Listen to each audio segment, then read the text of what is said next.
Bonsoir, bienvenue à toutes et à tous. J'espère que vous avez tous trouvé de la place. Il est 18h passé de 45 minutes bientôt. Nous sommes en direct sur les ondes de Pastel FM 99.4 pour ceux qui n'ont pas pu se déplacer. Et l'émission sera bien sûr rediffusée sur les ondes de la radio. Merci Edoui d'avoir répondu à l'invitation. Bienvenue à Roubaix. On a l'occasion de savoir au téléphone sur les ondes de la radio, mais là, d'avoir Edoui en vrai, de le toucher, c'est mieux.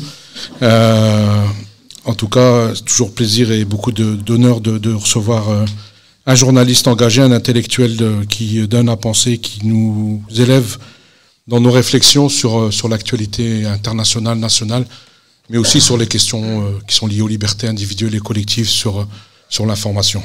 D'abord remercier aussi nos partenaires, la Maison des Associations qui nous fait le plaisir de nous accueillir ici gracieusement, même s'il est de plus en plus difficile d'obtenir des salles publiques pour pouvoir organiser des rencontres autour de livres, de partager autour d'ouvrages ici et là.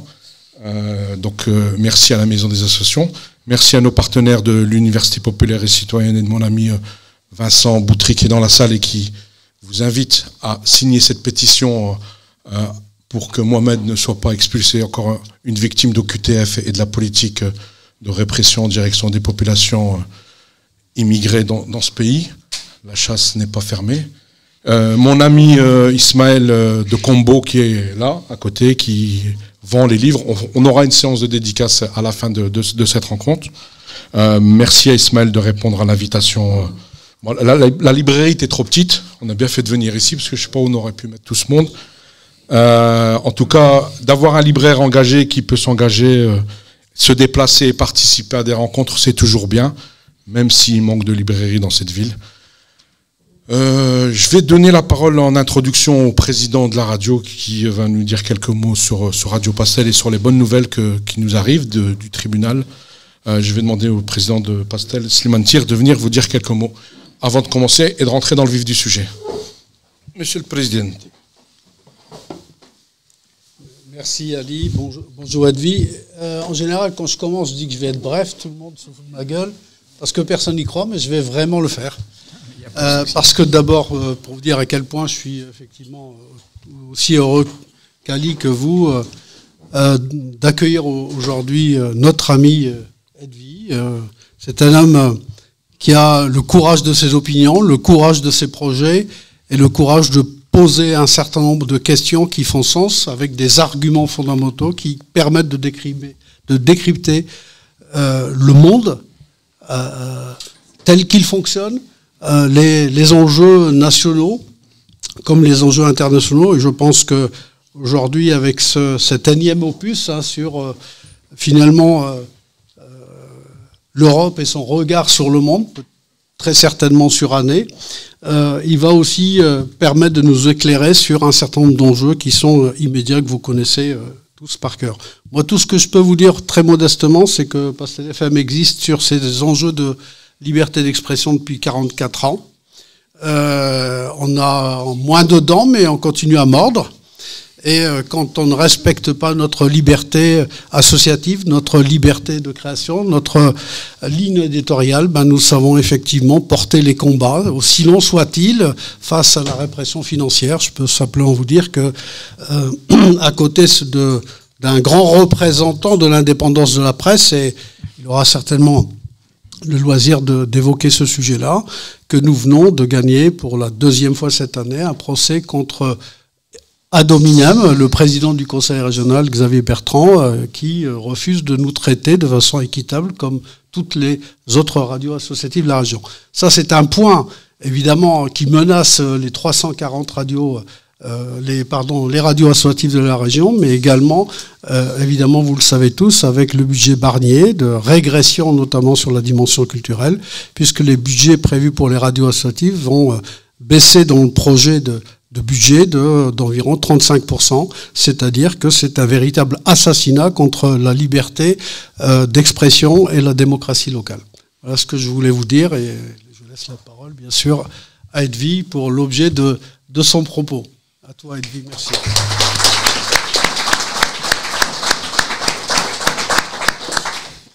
Ça fait du bien de gagner. Hein. Je parle de...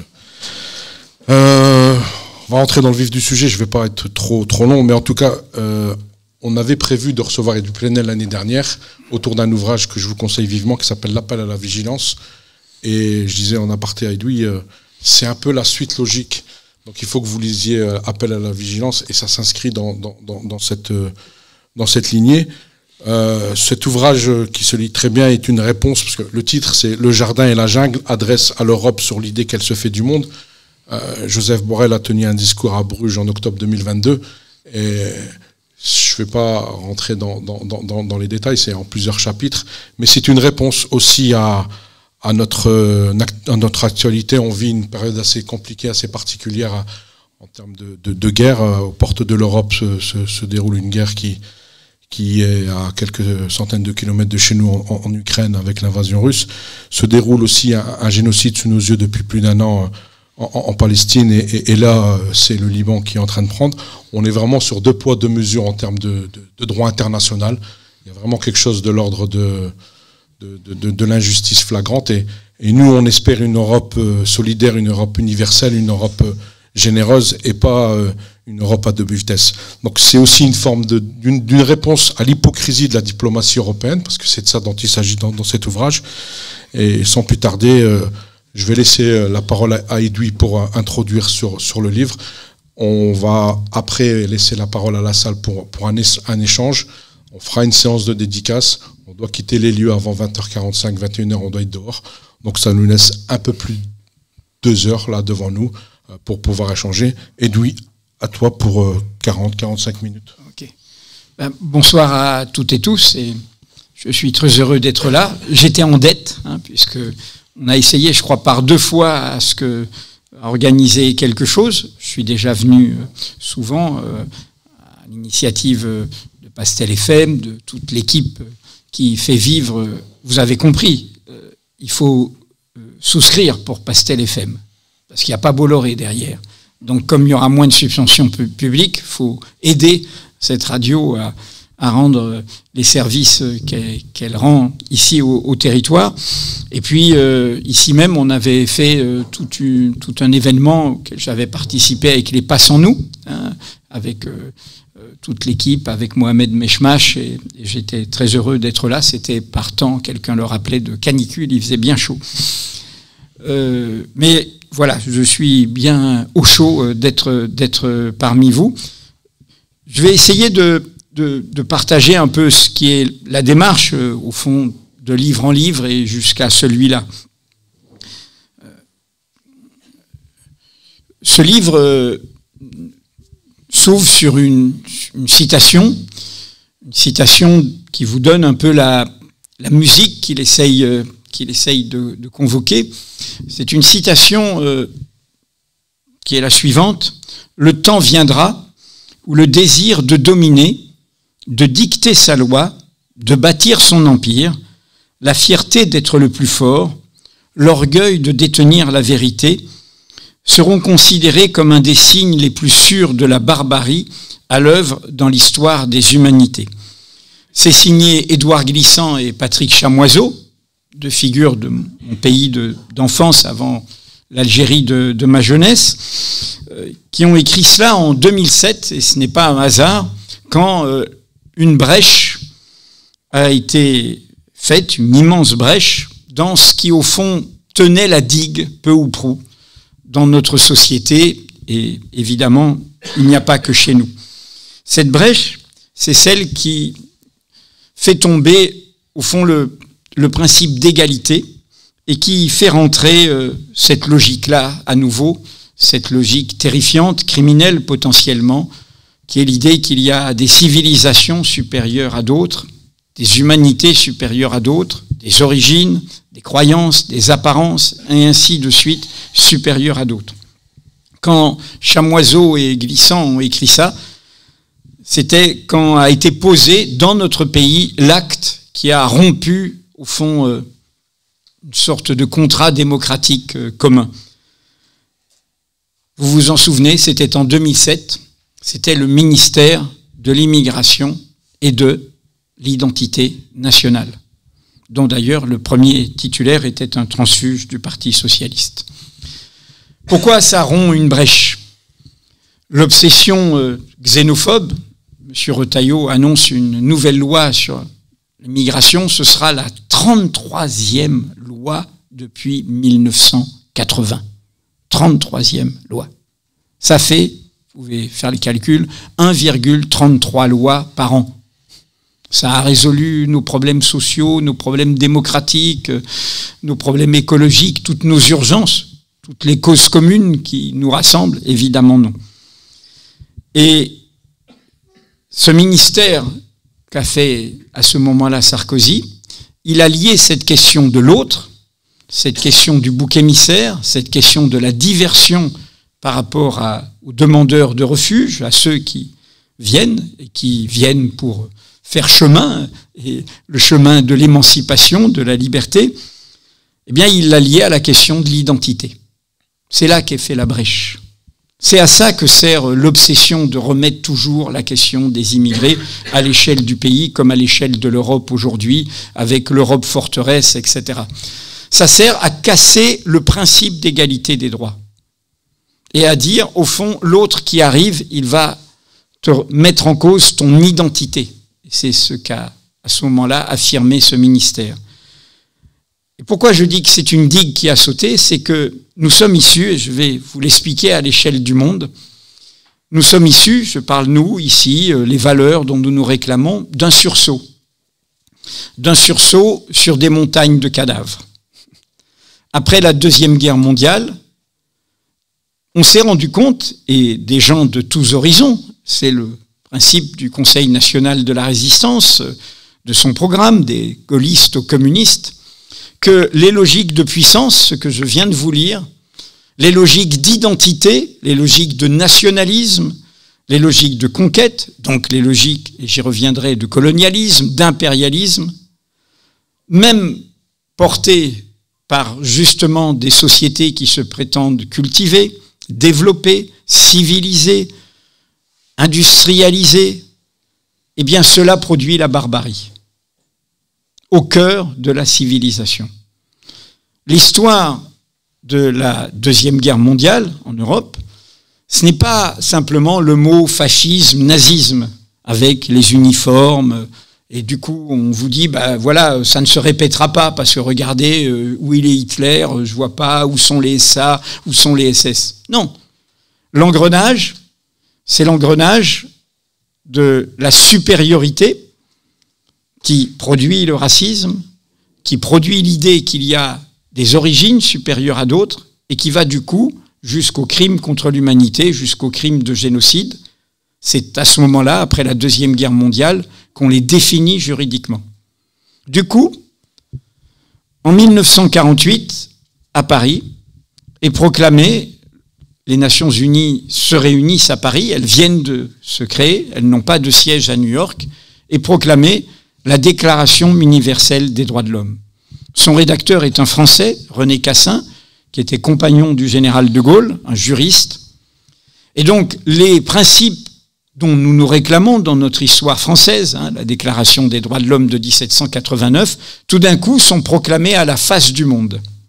Nous savons tous que leur proclamation ne signifie pas qu'ils existent, que ces droits existent. Mais leur proclamation est une façon de donner un horizon d'émancipation. Pour la France, quand en 1789 on dit « nous naissons libres et égaux en droit », eh bien il n'y a aucun droit. Il n'y a pas de droits politiques, il n'y a pas de droits sociaux, il y a encore l'esclavage, il y a les colonies, il n'y a pas de droit des femmes, il n'y a pas de droit de vote, il n'y a rien. Donc c'est cet horizon, cette idée, cet idéal qui permet de conquérir des droits, d'inventer des droits, et y compris de les brandir contre des oppressions de notre propre pays. Et c'est ce qui se passera évidemment avec la révolution haïtienne, avec les indépendances et avec toutes les révoltes qui se brandiront ces principes, y compris contre des pouvoirs qui se les approprient. Et donc, à la fin de la Deuxième Guerre mondiale, dans ce texte, dont le rédacteur, je vous l'ai dit, est un Français, mais il y a une Américaine qu'il ne faut pas oublier, une femme, qui était la veuve du président américain, Eleanor Roosevelt. Eh bien, il y a un texte, cette Déclaration universelle des droits de l'homme, qui sert à dire quoi ? Eh bien, nous avons compris, au fond, la communauté internationale, que les nations, les peuples, les États peuvent être dangereux. Aussi développés, aussi civilisés se croit-il, aussi cultivés se croit-il, ils peuvent devenir barbares jusqu'à commettre le crime contre l'humanité, jusqu'à détruire une partie de l'humanité, en l'occurrence le génocide des Juifs d'Europe. Mais l'origine ne protège de rien, et c'est bien pour ça qu'on va définir la notion de crime contre l'humanité, la notion de crime de génocide, et évidemment essayer de voir comment il peut se reproduire. Il se reproduit par cet engrenage-là, par cette idée de supériorité, par cette idée qu'on est au-dessus des autres, que l'on peut dominer les autres, que l'on peut exclure les autres. René Cassin, quand il fait ce texte, il dit « Nous faisons ce texte parce que nous comprenons qu'il faut des principes au-delà de mon État, mon pays, mon peuple, ma nation. » Eh ben non, il y a des principes au-dessus de toi. Je commençais par l'immigration parce que c'est au cœur de nos débats. Je vais passer au monde. Vous voyez bien que la question de l'immigration sert tout de suite, et c'est pour ça que c'est le cheval de Troie qu'a pris l'extrême droite pour réexister politiquement. Ma génération, elle a grandi avec une extrême droite qui avait des revues intellectuelles, des petits clubs, des petits nervis minoritaires, mais elle était marginale, parce qu'elle avait été défaite, avec à la fois la défaite du nazisme et du fascisme en Europe, et les indépendances coloniales. Le Pen a commencé comme tortionnaire et député poujadiste pendant la bataille d'Alger, mais il y a eu l'indépendance. Donc ils étaient défaits. Comment ils reviennent sur la scène publique? En poussant l'obsession des autres, de l'étranger. Meeting d'ordre nouveau en 1973 contre l'invasion migratoire, contre lesquels ma génération manifeste. C'était à la Mutualité. Et donc, c'est pour ça que je vous rappelais les 33 lois, la 33e est là, c'est-à-dire comment ils vont imposer cet agenda et ils vont trouver en face d'eux des forces politiques de droite républicaine ou de gauche sociale qui vont céder, ne pas tenir la digue jusqu'à Sarkozy, qui lie ça à la question de l'identité. C'est ce qu'attend l'extrême droite. L'extrême droite, elle n'est pas du côté de l'égalité, elle est du côté de l'identité. Mon identité est supérieure à d'autres. L'extrême droite, sous toutes ses coutures, et il y a toutes sortes de visages de l'extrême droite dans le monde, c'est la haine de l'égalité. Pour le dire tout simplement, et c'est une phrase très simple, ce qui est juste, c'est ce qui est bon pour mon peuple, lequel est défini par son identité, le sang, la terre. Ce que je viens de vous citer, c'est une phrase d'Adolf Hitler. Et Adolf Hitler, il écrit dans Mein Kampf, c'est des phrases très simples, il ne faut jamais oublier comment ça commence. Il dit, nous récusons la notion d'individu libéral, il n'y a pas de libre arbitre, tu es enraciné, tu es assigné à résidence. Nous récusons également la notion d'humanité, il n'y a pas d'humanité commune. Il n'y a qu'un peuple, Volk.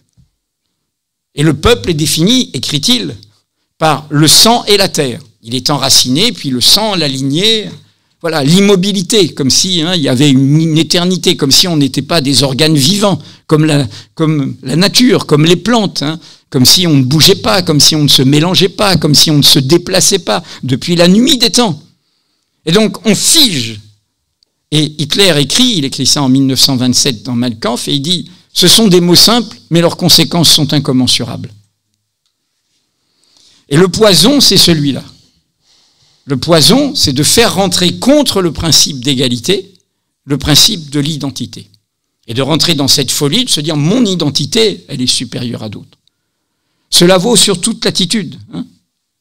Et l'origine ne protège de rien. Et où que nous soyons, nous avons à combattre ça.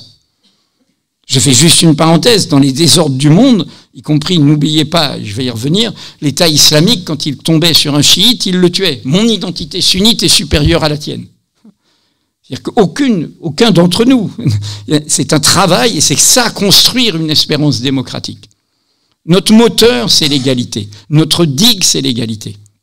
Et la question migratoire, elle sert à détruire le principe d'égalité. Vous l'avez sous les yeux. Ça a été retoqué par le Conseil constitutionnel, mais la loi votée par l'extrême droite, qui était le préambule à ce que nous avons sous les yeux, l'extrême droite est idéologiquement au pouvoir, Eh bien, elle a fait rentrer quoi? La préférence nationale. Les ayants droit et les sans droit. Tu es, le hasard de la naissance fait que tu es là, ben toi tu as des droits. Tu es arrivé, ben tu n'as pas de droits. Mais on peut continuer. Le débat sur l'aide médicale d'État. Il y a un droit fondamental à la santé, tous les médecins le savent. Je dois soigner, y compris soigner pour protéger tout le monde. Si je ne soigne pas cette personne, peut-être que cette personne, ce qu'elle a, peut contaminer d'autres. C'est un droit fondamental, le droit à la santé. On peut continuer, les mineurs non accompagnés. Les enfants, il y a un droit de l'enfance, il y a un droit à la protection de l'enfance. Et vous voyez bien que c'est une pédagogie de l'égoïsme, c'est une pédagogie du refus de l'humanité, du refus des liens, du refus des solidarités. Je commence par ça parce que tout mon propos, je vais y revenir sur le livre, au fond, comment dire, je ne vais pas vous faire la liste de ce que nous avons sous les yeux, vous le voyez aussi bien que moi. J'ai fait un article hier, et puis j'ai fait avant une chronique là, dans une émission de John, là, m'avait demandé, je dis les mots nous manquent, les mots me manquent. Nous sonnons le tocsin, j'ai écrit dès décembre l'an dernier, Gaza où meurt notre humanité. J'ai écrit en 2009 la course à l'abîme de l'État d'Israël à propos d'une précédente guerre à Gaza.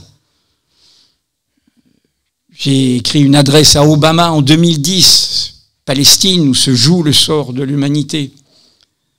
J'ai écrit une lettre à François Hollande en 2012, c'était encore Gaza. Monsieur le Président, vous égarez la France, vous pouvez retrouver tout ça.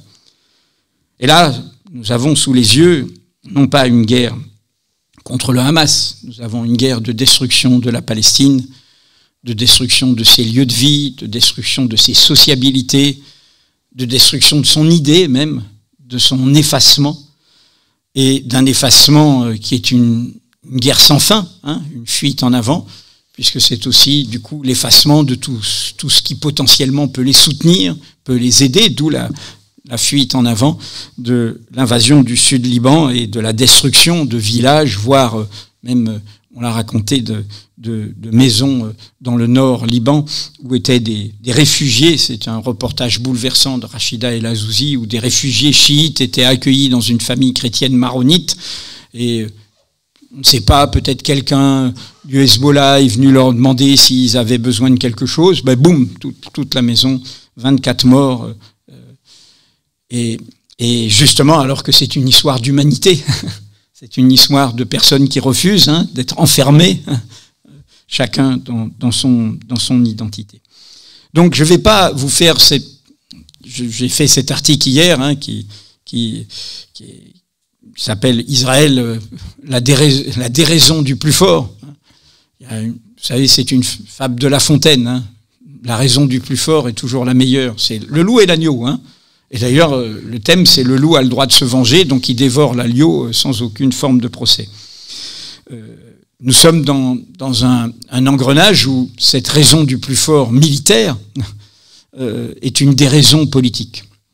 Et là où je veux en venir, c'est que cette déraison politique, ce que nous avons là, avec ce laboratoire quelque part, c'est une école de la sauvagerie générale. C'est la remise en cause de 1948.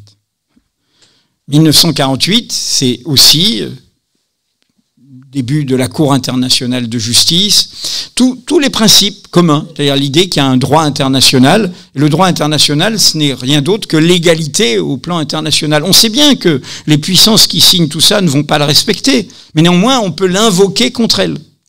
Il y a un code général qui est là, comme un code de la route, et qui permet de critiquer, qui permet de mettre en branle, et du coup, de mettre en mouvement. Et donc, ce qui est en jeu, au fond, c'est le retour, et c'est pour ça qu'il n'y a pas que Netanyahou et que l'extrême droite fasciste qui l'accompagne en Israël.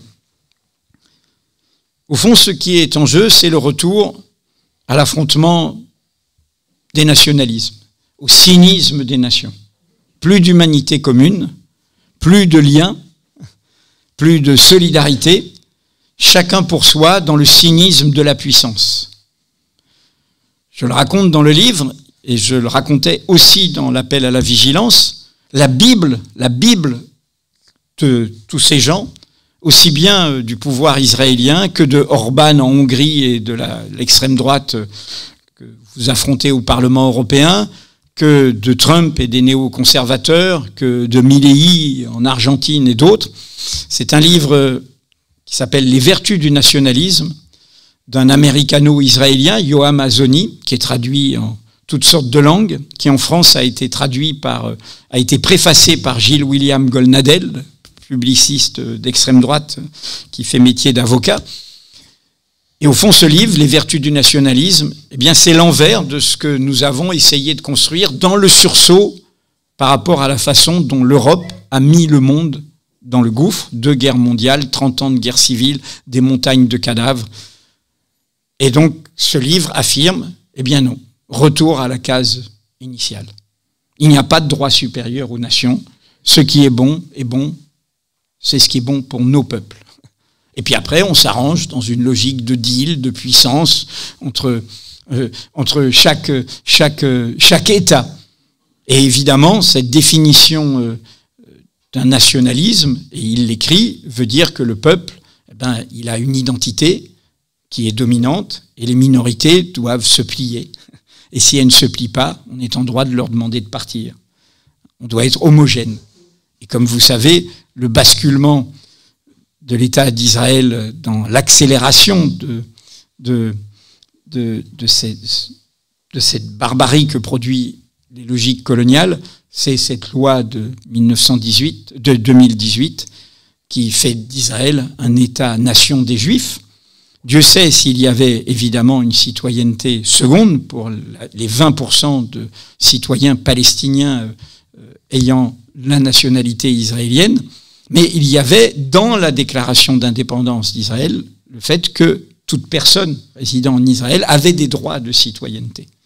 Et là, on a un État identitaire, proclamé comme tel, et qui évidemment est celui dont s'empare l'extrême droite avec laquelle Netanyahou est au pouvoir, qui est une extrême droite totalement fasciste, suprémaciste, qui est prêt à exterminer, qui est prêt à épurer éthiquement, qui est prêt à détruire et qui n'a aucun complexe à l'afficher. Nous l'avons sous les yeux. Vous avez vu, comme moi, les documentaires d'enquête d'Al Jazeera sur les soldats qui revendiquent leurs crimes.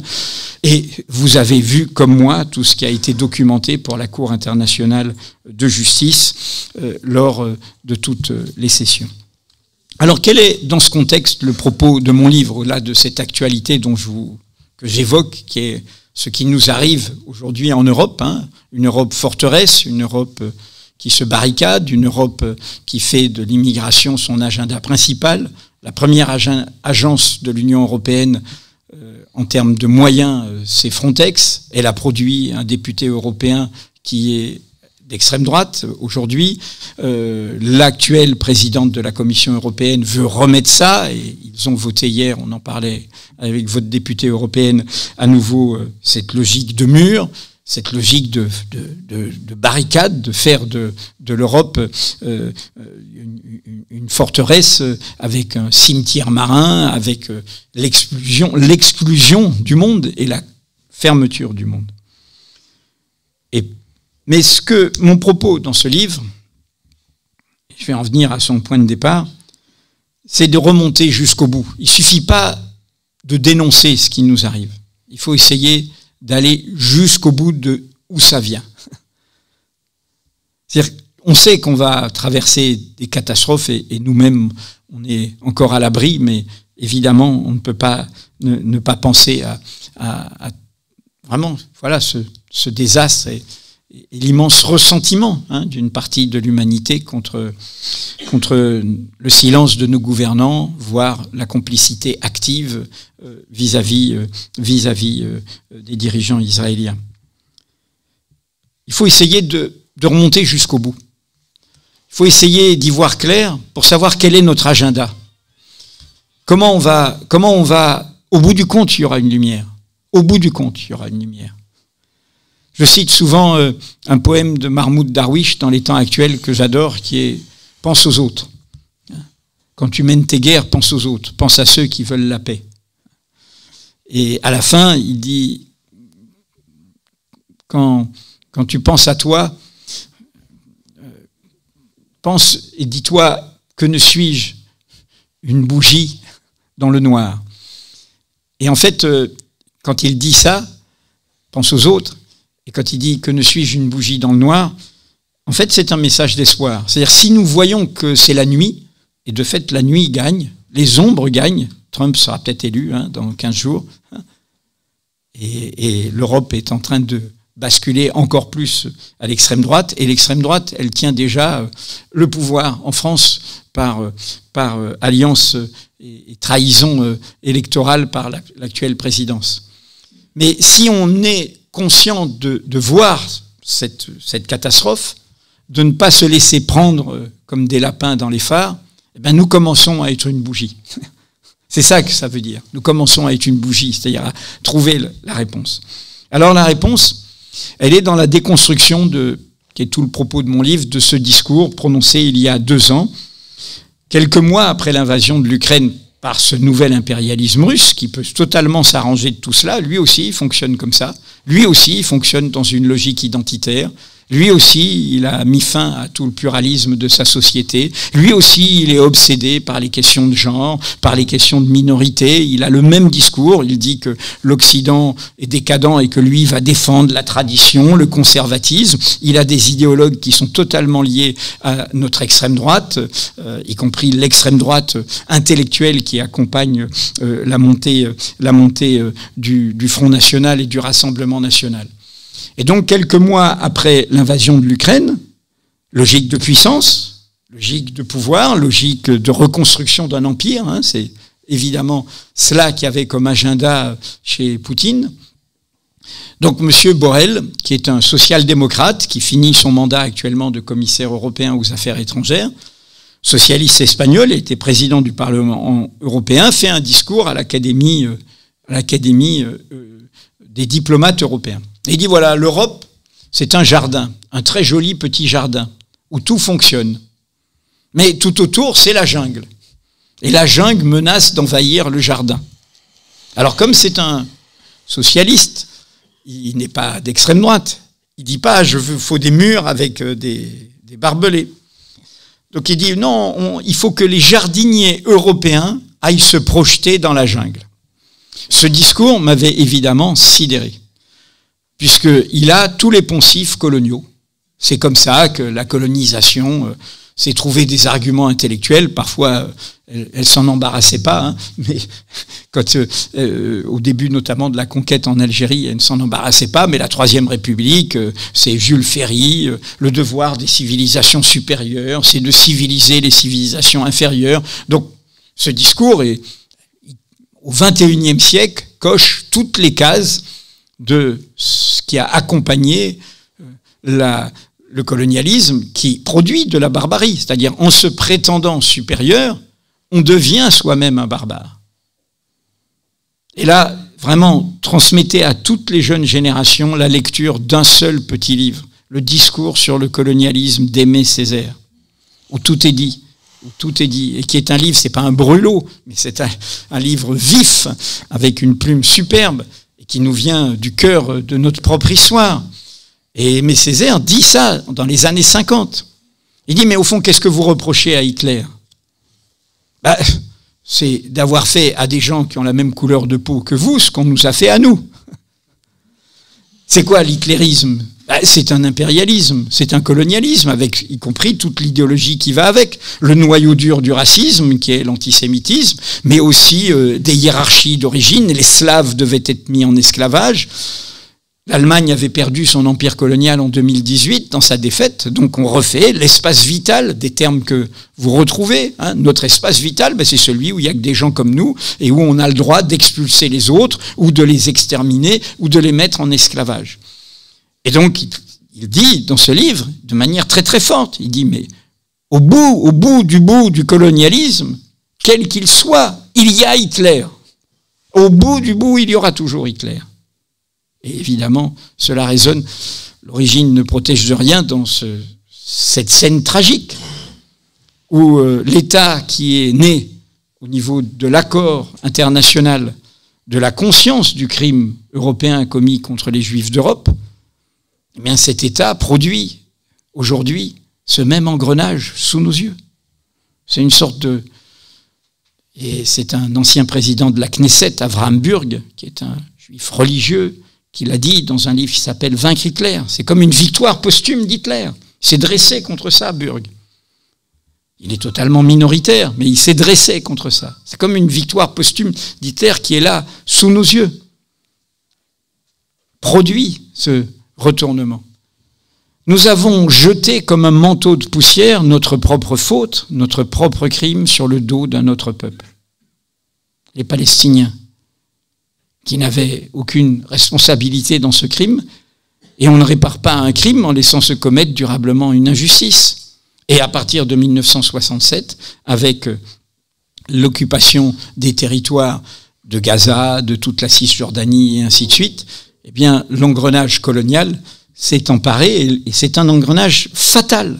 C'est un engrenage qui ne peut que produire des fascismes, des barbaries, des idéologies suprémacistes, des idéologies identitaires, et c'est ce que nous avons sous les yeux. Et donc, quand il y a ce discours il y a 2 ans, M. Borrell, en fait, pense que la loi de la jungle dont il s'occupe, qu'il veut dénoncer, c'est celle du plus fort, c'est-à-dire M. Poutine. Évidemment, 1 an après, et depuis vous trouverez plein de déclarations sincères de sa part, son discours est percuté par Gaza. Évidemment, nous n'avons pas la même attitude selon qu'il s'agit de l'Ukraine ou selon qu'il s'agit de la Palestine. Je le rappelle dans le livre, les résolutions prises par les arrêts, les décisions de la Cour internationale de justice ont le même intitulé s'agissant de la Russie et s'agissant d'Israël. Dans le cas de la Russie, en 2002, tout le monde se plie, des sanctions sont prises, des sanctions économiques, des sanctions diplomatiques, des aides militaires. Dans le cas d'Israël, rien n'est fait. Rien n'est fait. C'est pour ça qu'hier, j'ai dit, tant qu'il est temps, mais il est déjà bien tard, il y a une seule façon d'arrêter. C'est des sanctions diplomatiques, des sanctions économiques et des sanctions militaires. Assécher militairement, boycotter économiquement et faire des sanctions diplomatiques. Et la moindre de ces sanctions, c'est positivement la reconnaissance de l'État de Palestine. Et la lumière est arrivée d'Afrique du Sud, oui. Et voilà, c'est le retournement. Alors pourquoi la lumière est arrivée d'Afrique du Sud ? Et là, on est aussi au cœur de ce qui est en jeu devant nous. En 1948, Cour internationale de justice, dans la foulée de la résolution 181 des Nations Unies, des vainqueurs du nazisme en 1947, la déclaration d'indépendance d'Israël, la guerre, la Nakba, 80% de la population palestinienne soit en partie tuée et en exil, la naissance de l'UNRWA dans la suite, le peuple détente. Il faut bien voir ce qui est en jeu là, c'est à nouveau de rendre invisible la Palestine. Tous nos amis palestiniens, et vous le savez, Yasser Bar m'a toujours dit ça, il dit vraiment Abou Ammar, Yasser Arafat, il a rendu à la Palestine son nom. Nous étions le peuple détente. Nous étions sous le label de l'UNRWA, voilà, nous n'existions pas comme Palestine. Et ce qu'a fait Yasser Arafat dans le respect de la diversité et du pluralisme politique et culturel de la Palestine, c'est de nous rendre un nom. De quoi la Palestine est-elle le nom, et de faire vivre ce qui est maintenant un caillou dans la chaussure du monde entier. Mais en 1948, donc, c'est ma façon de dire, nous n'avons pas fini le travail. Nous avons laissé perdurer le poison du colonialisme jusqu'au cœur du legs de notre propre crime. Et c'est terrible parce que le colonialisme, du coup, revient comme une idée potentiellement, comme une violence potentielle, et avec un laboratoire moderne sous nos yeux, mais où on voit des gens totalement technologiquement développés et tout, et pouvoir se comporter comme des barbares. Ne jamais oublier, les Einsatzgruppen qui font la Shoah par balle avant qu'elle soit industrielle, ce sont des jeunes diplômés des facultés de droit, et qui font un par un ces babillards, 30 000 morts à côté de Kiev, en Ukraine. La barbarie, comment vient-elle dans la civilisation ? Cela commence par des mots, c'était le propos de l'appel à la vigilance. Cela commence par l'habitude à effacer l'autre. C'est comme ça que cela commence. C'est pour ça qu'il faut être d'une totale vigilance sur ce qui peut se passer. Je fais un détour. C'était le propos de l'appel à la vigilance. Et c'est un enjeu démocratique français essentiel. On ne peut pas avoir de médias de masse, radio, télévision, sur une fréquence hertzienne gratuite, qui est un bien public, qui soit des médias d'opinion. Si nous avons ça, nous aurons demain radio, 1000 collines, comme au Rwanda. La machette d'un côté, le transistor de l'autre. Mais nous l'avons, potentiellement. Qu'est-ce que c'est qui se déverse sur CNews? Et il ne faut pas seulement faire des amendes et tout, c'est le principe même. On ne doit pas répondre en se disant « Ah ben tiens, face à une télé-radio d'extrême droite, je vais faire une télé-radio d'extrême gauche. » Non. La démocratie, c'est pas l'affrontement des opinions, mon opinion contre la tienne, mon préjugé contre le tien, ma communauté, mon identité. Ça, c'est la guerre de tous contre tous. Démocratie, c'est un rapport à la connaissance, un rapport au savoir, un rapport au réel, un rapport à la raison. Le génocide au Rwanda commence 1 an avant avec un milliardaire. Il a été arrêté en France très tardivement, il est trop vieux pour être jugé.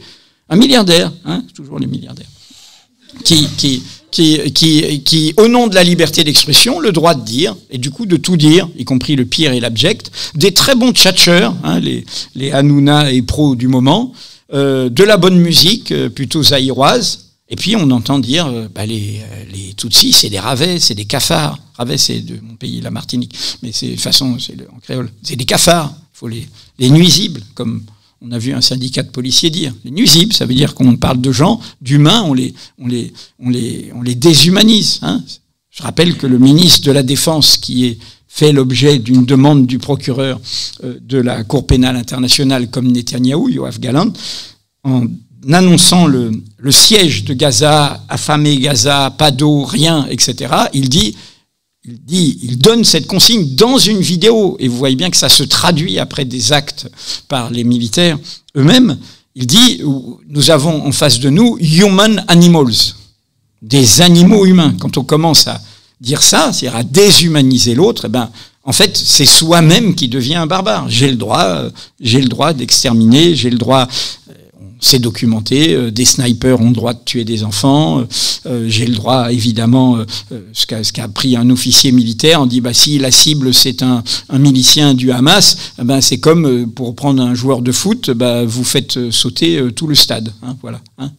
C'est ça qui a été choisi quand on calcule le type de bombe qui est employé, le type de moyens militaires. Le type de moyens, c'est évidemment des moyens qui s'adressent à exterminer l'idée même d'une sociabilité et d'un lieu. Et donc je faisais ce détour sur comment ça arrive. Ça arrive par le fait qu'on laisse des choses s'installer, on laisse des mots s'installer. On laisse depuis 1 an des gens dire soutien inconditionnel. Soutien inconditionnel, mais pour les gens qui sont de gauche, nous savons depuis l'histoire de l'Union soviétique combien c'est désastreux. Soutien inconditionnel, c'est un aveuglement. Il n'y a de soutien que critique. Quand on voit l'Allemagne qui pour oublier son propre crime, le crime qui a été commis, pas par ceux qui dirigent l'Allemagne, quand ils disent le soutien à Israël, quoi qu'il fasse, ça relève de la raison d'État. Nous sommes bien passés pour savoir que la raison d'État, non, c'est pas l'État de droit, la raison d'État. C'est l'aveuglement, à nouveau. Donc, nous devons être dans ce rapport critique à toutes les causes. Toutes les causes. Aucune cause, aussi juste soit-elle, ne doit avoir ce soutien inconditionnel. Et donc, j'en reviens à l'Afrique du Sud, et je m'arrêterai un peu là sur ce propos introductif. En 1948, nous ne finissons pas le travail à tout point de vue. Aux antipodes, au sud de notre planète, un pays issu de notre histoire coloniale, moderne, avec un régime dit de la africanaire, de la communauté européenne, blanche, en fait, telle qu'elle se définit, dans l'idée de supériorité, de ligne de couleur, invente, car c'est de 48, l'apartheid. Apartheid, n'oubliez pas que ce mot, la langue était métissée, comme toutes les langues, vient en partie du français, de notre à part, mettre à part. Apartheid, ça veut dire séparation. White people, colored people. On sépare. On ne se mélange plus, on sépare géographiquement, on sépare socialement et tout. Très très longue histoire européenne. dans la longue histoire des persécutions en Europe, je parle bien de la longue durée de l'antijudaïsme chrétien au Moyen-Âge, cela commence par la séparation. C'est l'idée, ils doivent avoir des quartiers séparés, ils doivent rentrer à telle heure, ils ne doivent pas se mélanger. De la même manière, quand il y a l'esclavage, et quand Napoléon, qui était premier consul, rétablit l'esclavage en 1802, il fait des décrets, et il va perdre à Vertières, et la révolution haïtienne va gagner, mais il va faire des décrets qui sont des décrets d'apartheid. Il va dire, le blanc ne peut pas être avec un mulâtre, il ne peut pas y avoir d'union, il ne peut pas y avoir de mélange. Bon. Donc, tout ça accompagne une très très longue durée. Alors, pourquoi je dis on finit pas le travail?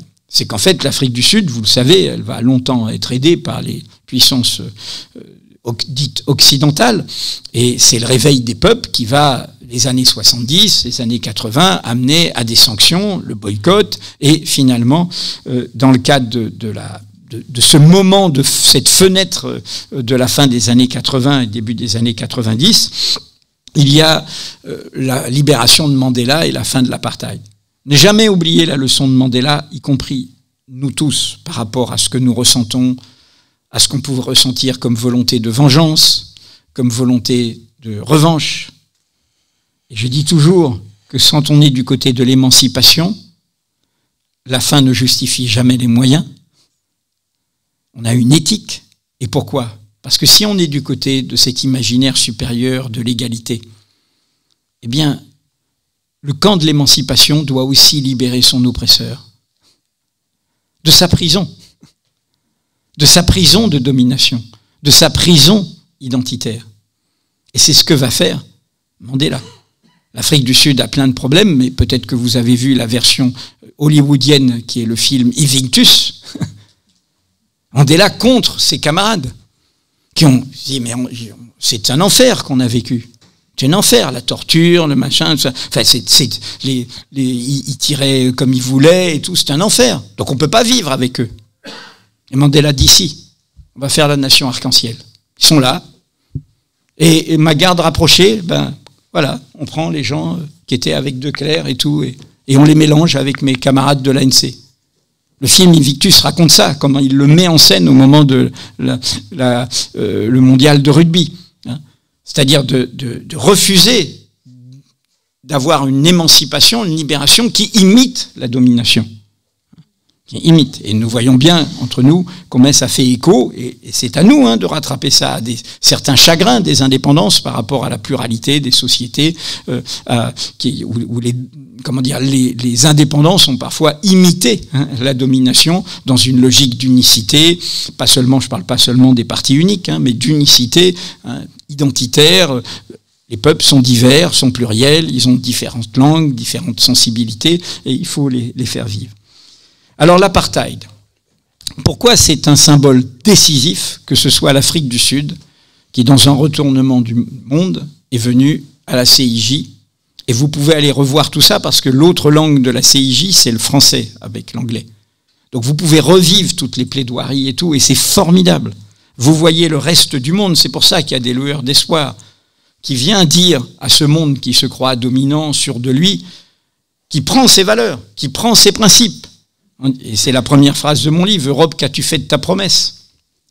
Et qui vient dire à l'Europe et à sa projection politique, l'Occident, voilà, il y a des principes dont vous réclamez, qu'est-ce que vous en faites? Et il y a des plaidoiries superbes. Et quelles que soient les critiques qu'on peut faire au régime qui était représenté, je pense par exemple, il y a une avocate qui doit être formée dans les universités américaines et une autre dans les universités britanniques, l'une pour l'Égypte et l'autre pour le Koweït, qui ont fait des plaidoiries à la CIJ, mais qui étaient formidables, qui étaient des modèles juridiques et tout. Et c'est une beauté de voir ça. Il y a un monde qui bouge, il y a un monde qui nous regarde, qui regarde cette imposture. Alors pourquoi on n'a pas fini le travail? C'est qu'aujourd'hui, mes amis, c'est l'apartheid qui est de retour, y compris dans nos débats. Qu'est-ce que c'est que Madame Meloni qui dit je vais les envoyer en Albanie? Qu'est-ce que c'est que le précédent Premier ministre conservateur britannique, je vais les envoyer au Rwanda? Bien maintenant on parle de l'Ouganda. Mais l'origine protège de rien. L'idéologie du grand remplacement, qui est une idéologie criminelle, l'idée que notre peuple aurait une partie de lui qui serait une altérité dangereuse, donc il faudrait les faire partir. Vous avez vu que le président tunisien, qui piétine les espérances de la révolution tunisienne, a repris cela. Et il envoie les demandeurs de refuge subsahariens dans le désert, il les rejette. Aujourd'hui, la logique de séparation est en train à nouveau de contaminer le monde. Et nous sommes concernés. Le pouvoir actuel, dans son irresponsabilité, où il fermait les yeux sur ce qui se passait depuis un an, qu'est-ce qu'il a rallumé? Un foyer colonial décisif, dont nous connaissons la douleur, qui est la Nouvelle-Calédonie, la Kanaki. Il a mis par terre, j'ai été témoin de comment on a enfanté ce processus après le désastre de 1988, des massacres après la prise de la grotte d'Ouvéa, donc Rocard, Tjibaou, Lafleur, un processus de décolonisation sur fond de tragédie grecque, puisque comme vous savez, après ce qui s'est passé en 88, un an après, l'un de leurs camarades a tué Tjibaou et Yewene, donc c'est une histoire très douloureuse pour la Kanaki. On n'écoute pas les Kanaks qui disent, écoutez, après la pandémie, on ne peut pas précipiter le calendrier. D'ailleurs, ça y est, un des rares effets positifs de ce qui nous est arrivé depuis la dissolution, c'est que ça s'est tombé. Et il faut simplement obtenir la libération des détenus Kanaks qui ont été déportés en France. Mais qu'est-ce qu'a fait la présidente de la région sud cet été, qui est une furieuse, qui a été secrétaire d'État à la citoyenneté dans le gouvernement actuel, Mme Sonia Backès. Elle a dit cet été, on ne peut plus vivre ensemble. Les Kanaks doivent rester dans la province nord. On doit se séparer. On ne peut plus vivre ensemble. La province sud, et la province nord est à majorité kanak, mais la province sud, il n'y a pas que les Caldoches, il y a toutes sortes d'autres communautés, dont les Kanaks. Non, elle dit, on doit se séparer. Je vous dis ça parce que, pour moi, et c'est pour ça que j'ai commencé par l'immigration. Sur Israël, la Palestine, je pense que beaucoup d'entre vous sont aussi bien informés que moi, et c'est pour ça que je ne voulais pas, réenfoncer des portes ouvertes. Mais je voulais dire quel est le combat vital que nous avons, vital, qui se joue sur toutes ces questions de brandir la xénophobie, de faire tomber les principes d'égalité des droits, etc. Il y a 36 manières de faire un crime contre l'humanité et de tuer une partie de l'humanité. À la machette, je l'ai dit, avec une pause à l'heure du déjeuner, en 4 mois, c'est le Rwanda. De manière industrielle, c'est les chambres à gaz, ou de manière artisanale mais militaire, ça a été la Shoah par balle, ou avec des bombes, et ce que l'on voit est dans la destruction totale. 14 000 enfants, 150 journalistes, enfin, on pourrait multiplier tous les exemples et toutes les listes, et encore, on n'a pas documenté tout ce qu'il y a sous les ruines. En revanche, quelle que soit la technique, il y a le même point de départ. Le point de départ, c'est commencer à se dire que l'autre ne doit plus être là, qu'on ne peut plus vivre avec lui, qu'on ne peut pas vivre avec lui. Donc avant de le supprimer, on imagine de le faire disparaître de notre vue. Et je vous dis ça parce que c'est une histoire française dans ce continent-ci et qui est trop peu connue et qu'il faut toujours rappeler. Parce que tout le monde parle, quand on parle de l'extrême droite, et l'extrême droite est l'enfant du nazisme, du fascisme et tout. Donc il dit, mais attendez, là ils sont à l'Assemblée, ils ont l'air très propres, ils discutent, ils sont sur les plateaux de télé et tout. Mais évidemment, mais il faut se remettre avant 1939. En 1938, l'Allemagne a toutes les représentations diplomatiques qui soient chez elle. Personne ne l'a mis au banc des nations. Et il y a le lâche soulagement de Munich. Elle a commencé à sortir de son territoire, mais on s'arrange, on laisse passer de la même manière qu'on s'est arrangé, je parle sur la Russie, sur le dos du peuple syrien, où on a laissé laissé la Russie commencer à expérimenter la possibilité de sortir de son aire et venir au secours d'un régime terrible, celui d'Assad, sur le dos du peuple syrien. Mais j'en reviens. Donc, 38, à la fin de l'année 1938, nous avons un gouvernement qui n'est plus tout à fait celui du Front populaire, mais il y a encore des ministres issus de l'histoire du Front populaire. Et il y a une visite d'État, avec tous les honneurs dus à son rang, du ministre des Affaires étrangères de l'Allemagne nazie, M. Ribbentrop. Il va être pendu plus tard à Nuremberg. Mais là, il est reçu très officiellement par la Troisième République française. Le ministre des Affaires étrangères, son nom est oublié, s'appelle Georges Bonnet. C'est un radical socialiste.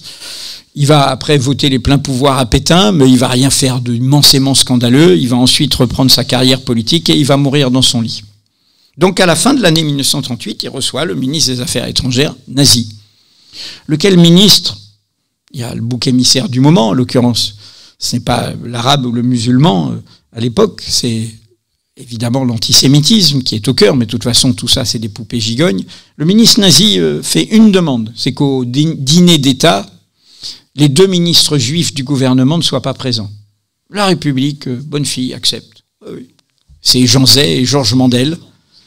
Jean Zay et Georges Mandel, qui plus tard seront assassinés par la milice pétainiste. Donc on les met de côté pour pas choquer le ministre. Puis il y a l'entretien en tête-à-tête avec le ministre français.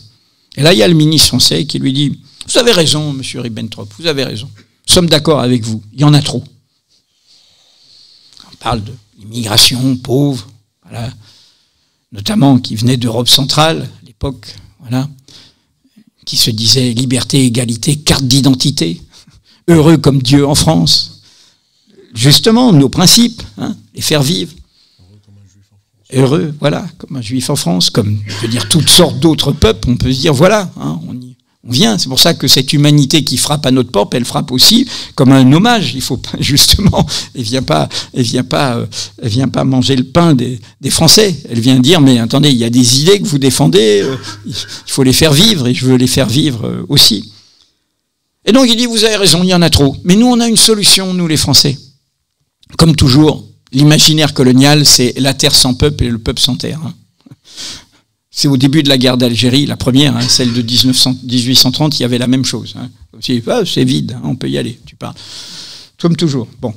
Et là, il dit, oui, on a une idée. Nous, la France, c'était la très grande France coloniale. On a un territoire qui est assez vide, une grande île, s'appelle Madagascar. Et nous, ce qu'on pense, c'est qu'on pourrait, tous ces indésirables qui sont en Europe, eh ben, on pourrait les envoyer là-bas. Sérieux. Donc, ayez ça en tête quand vous entendez parler qu'on va faire la justice italienne à condamner, enfin à obliger Meloni en disant mais non, il y a des droits principaux, vous pouvez pas envoyer des gens dans un pays avec lequel ils ont rien à voir. Les 12 qui ont été envoyés en Albanie, il a fallu... Mais c'est la bataille qu'il va falloir mener hein, contre la Commission européenne actuelle et contre nos dirigeants européens actuels. Ils veulent faire ça. Avec cette idée, on donne de l'argent aux pays d'accueil, du coup les pays d'accueil deviennent des pays encore plus terribles, encore plus dictatoriaux. Vous connaissez l'histoire en Libye, l'esclavage, la traite, les chantages, la violence, les viols, tout ça est documenté. Et donc, il dit ça, le nazi dit, bah oui, très bonne idée. Et savez-vous quoi ? L'office du Reich, qui va ensuite passer à la solution finale industrielle, il va étudier le plan Madagascar. Dans le film qui existe sur la conférence de Wannsee, la conférence où est organisée la solution finale, à partir des documents qui ont été retrouvés, il y a un des gars qui dit « Mais au fait, et le plan Madagascar ? C'est trop loin, trop cher, et tout, on passe à autre chose. » Donc cela commence comme ça d'abord. Par l'idée, on peut s'en débarrasser. On peut les faire partir. Puis après, on se dit, on va les oui, puis finalement, on va les tuer. Voilà. On va pas simplement les parquer à Gaza. On va finir qu'ils soient plus là. Hein. Et puis et ainsi de suite, ils n'ont qu'une solution, partir. D'ailleurs, c'est ce que dit le ministre d'extrême droite israélien. Il dit, on les tue, ou s'ils comprennent pas, il faut qu'ils partent. Et on peut les aider à partir dans d'autres pays. Ils n'ont pas à être là, c'est notre terre, hein, cette idée-là.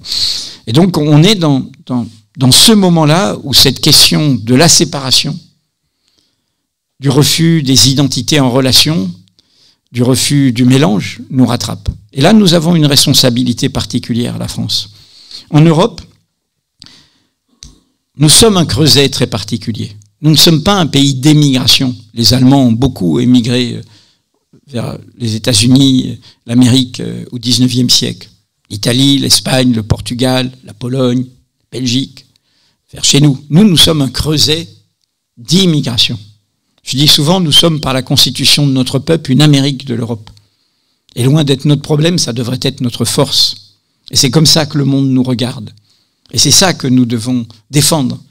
C'est ça que nous devons dire au monde, comme l'incarne très très bien Dominique de Villepin, qui avait sauvé les principes il y a de ça 20 ans, lors de l'aveuglement américain après le 11 septembre, qui renvoie, c'est le début du cycle que nous revivons là, le même type de peur existentielle qui amène à courir encore plus à l'abîme. Et donc, cette villa dans la jungle, cette formule, plutôt le jardin et la jungle, je voudrais vous en donner 2 exemples et puis terminer par un petit texte que je voudrais vous lire. Dans le discours des dirigeants israéliens, et pas seulement de la droite et l'extrême droite, Ehud Barak, qui était travailliste, Israël est défini comme une villa dans la jungle. Et tout autour, c'est des barbares. Et tout autour, dira Netanyahou, c'est des bêtes sauvages. C'est ça, la source de ce que nous avons sous les yeux, c'est cela. Et nous en sommes comptables, pas nous individuellement, mais nos dirigeants. Cette idée, d'ailleurs, c'est sur ça que Netanyahou joue, et je détruis tout ce mythe d'une civilisation judéo-chrétienne, qui est un mythe, façon de, évidemment, exclure notre part d'arabité et d'islamité dans toute la longue durée, et puis d'autres cultures. Mais cette villa dans la jungle, c'est l'idée du post-avancé de l'Occident. C'est l'idée d'une civilisation qui est en guerre avec son environnement. Et c'est la pire menace, y compris pour Israël comme existence, puisqu'on ne peut pas être en guerre en permanence. On ne peut pas vivre dans un environnement en le détestant, en le détruisant. Ça ne peut pas durer tant que le rapport de force apparent dure, mais sur une durée d'humanité, ça ne peut pas durer. C'est forcément une impasse. Et donc, cette phrase, le jardin et la jungle, percute cet imaginaire-là, la villa dans la jungle face à des bêtes sauvages. La deuxième chose, c'est qu'il y a eu un film que vous avez peut-être vu, qui a eu la Palme d'Or à Cannes il y a 1 an, qui s'appelle La Zone d'intérêt. Ce film, c'est une dame qui s'occupe de son jardin. Un joli petit jardin où tout fonctionne, comme me dit M. Borrell. C'est Madame Heuss. C'est la femme du commandant du camp d'Auschwitz. Son petit jardin. Et elle s'en occupe très bien. Puis là, il y a des grands murs avec des barbelés, et c'est quoi la jungle là? C'est notre jungle. C'est la jungle qui a été produite ici par la folie civilisationnelle européenne. Donc voilà, j'essaye dans ce livre de nous donner des arguments et ça termine, à la fin du livre, vous verrez, ça termine par, on peut en reparler, par une sorte d'horizon d'écologie de la politique, parce que je pense, c'est la phrase que je vous ai citée d'Édouard Glissant, je pense qu'il faut sortir de toutes ces logiques de puissance. Et sortir de toutes ces logiques de puissance, j'ai forgé pour ça un néologisme. Je pense que notre ennemi aujourd'hui, notre ennemi commun, et moi je suis pour vraiment parler des causes communes, je vais vous le dire comme je le pense en tant que citoyen, je pense qu'il y a le feu au lac, et que les petites querelles, les logiques d'hégémonie, les logiques d'identité partisane sont assez dérisoires à mes yeux dans un moment comme celui-ci où la montre tourne. Il est plus que minuit moins le quart, il est peut-être minuit 5 déjà. Et donc, j'ai inventé un mot qui est l'illimitisme. Au fond, notre adversaire, c'est un monde qui ne s'empêche pas. Ça va d'un président qui ne s'empêche pas de piétiner toute culture démocratique, dans ce que nous avons sous les yeux ces derniers mois, mais déjà avant. Cela va dans notre société à ce que nous met sous les yeux le sursaut MeToo, la prise de conscience des violences sexistes et sexuelles dans tous les milieux, et la façon dont nous, le genre que nous représentons ici à cette tribune, ne s'est pas empêché depuis quelques millénaires, dans un rapport parfois inconscient, de domination, de prédation. Cela traverse d'autres enjeux, l'extractivisme Total qui annonce qu'ils vont encore faire toutes sortes de productions et tout, le pétrole, le gaz, tout ce qui est au cœur vraiment de la terre et que nous détruisons, parce que nous sommes très intelligents, mais nous sommes aussi très destructeurs. Et nous ne nous empêchons pas de consommer, nous ne nous empêchons pas de vouloir en permanence accumuler. Cela concerne l'accumulation des richesses, les inégalités, et cela concerne évidemment ceux qui ne s'empêchent pas et qui piétinent tout droit international, toute valeur de principe humain élémentaire dans ce que nous avons sous les yeux. C'est-à-dire, c'est pas simplement des dictatures violentes, c'est des démocraties, prétendues démocraties, qui se prétendent se référer au glossaire des démocraties, qui en fait, on est dans un monde orwellien, piétinent totalement toutes les valeurs dont nous nous réclamons. Et donc, je cite à un moment Albert Camus. Moi, je suis de ceux qui pensent qu'il n'était pas si conservateur que ça, et qu'il était plus libertaire qu'on ne le dit, et qui fait dire à son père dans un roman posthume, un homme, ça s'empêche. Et nous devons prendre conscience que vis-à-vis du vivant, vis-à-vis de l'autre, vis-à-vis d'autres peuples, vis-à-vis de la fragilité du monde, parce que la fragilité est en jeu, nous qui ne sommes qu'une toute petite partie du vivant, infime partie du vivant, quelle que soit notre puissance, eh bien nous devons nous empêcher. Quand vous voyez Trump, quand vous voyez Elon Musk, vous voyez des gens qui ne s'empêchent pas, jusqu'au pire. Et enfin, je voudrais vous dire, j'ai parlé des bougies, il y a toujours des petites bougies, et même si elles sont défaites dans l'instant, c'est elles qui nous sauvent. Je voudrais vous lire ce texte, parce qu'il est admirable. Il est paru le 22 septembre 1967 à Haaretz, quotidien israélien qui, avec un journal indépendant, 972, qui est un journal, lui, israélo-palestinien, sauve l'honneur de l'information dans ce pays où évidemment tout est en péril. Ce texte dit ceci, c'est juste après l'occupation des territoires qui dure jusqu'à aujourd'hui, et la colonisation et tout ça. Notre droit de nous défendre contre l'extermination ne nous donne pas le droit d'opprimer les autres. L'occupation entraîne une domination étrangère. Une domination étrangère entraîne la résistance. La résistance entraîne la répression. La répression entraîne le terrorisme et le contre-terrorisme. Les victimes du terrorisme sont en général des innocents. La mainmise sur les territoires occupés fera de nous, et écoutez bien, c'était en 67 par rapport à le choc du 7 octobre pour la population israélienne, fera de nous des assassins et des assassinés. Des assassins et des assassinés. Sortons des territoires occupés maintenant. Les gens qui ont fait ce texte étaient les fondateurs, animateurs d'une petite organisation qui, hélas, n'existe plus en Israël, dont une figure est un ami qui est toujours là-bas et dont la femme, Léa Tsemel, est l'avocate qui défend toutes les causes perdues des Palestiniens devant la justice israélienne. Je parle de Michel Vershavsky, dit Mikado. Et cette organisation s'appelait le Matzpen. Matzpen en hébreu, ça veut dire la boussole. Dans la nuit qui gagne, nous n'avons qu'une boussole. La boussole de l'égalité. La boussole de l'égalité des droits à l'échelle de notre peuple, à l'échelle de notre État, à l'échelle des nations. C'est cette boussole qui est en péril aujourd'hui.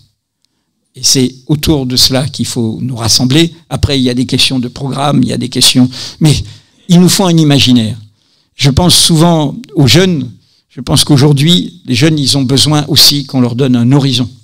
Pas seulement l'engagement activiste qu'il faut faire, bien sûr, ne pas être indifférent. Pire que le bruit de bottes, le silence des pantoufles. Il nous faut un horizon qui nous élève, qui nous relève, un imaginaire commun. Et voilà ce que j'essaye de faire avec ce livre.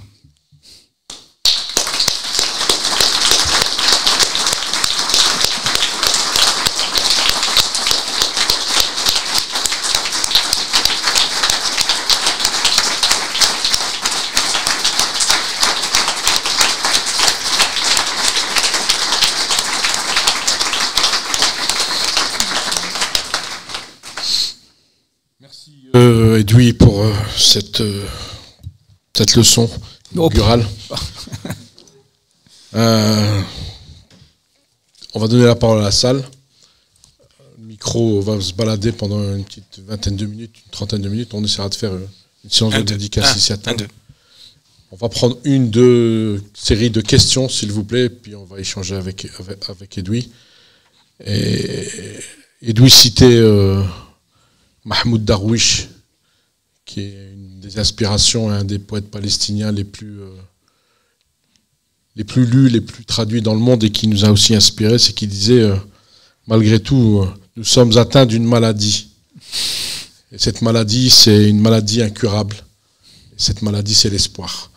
Donc malgré tout ce que l'on voit tous les jours, je pense qu'il faut continuer à espérer, à lutter, à partager et à militer. Mais la Palestine, c'est ça. Hein. Si on prend, il y a un livre de Mahmoud qui s'appelle La Palestine comme métaphore. Hein. Et d'ailleurs, Mahmoud, c'était un des problèmes pour lui, parce que en fait, c'est le plus grand poète arabe du XXe siècle, en fait. Hein. Et il n'aimait pas être renvoyé à l'identité. Lui, c'est un poète, il parle d'amour, il parle de plaisir, il parle de bonheur. Vous savez que, pas autant Kaltoum, mais quand même, quand il faisait des récitals, il y avait des milliers de personnes qui l'écoutaient et tout, etc. Mais voilà, moi je trouve que, vous savez, quand je suis déprimé, j'appelle Elias Samba. C'est un frère pour moi. Il a toutes les raisons. Hein. Il est désespéré. Il a toutes les raisons depuis une éternité. Il est né à Haïfa, il est parti avec sa famille. Il avait 1 an. Voilà. Et il est happé par cette cause. Il aurait pu faire, et c'est lui qui traduit Mahmoud Darwish en français, il aurait pu faire écrivain, poète, universitaire, plein de choses.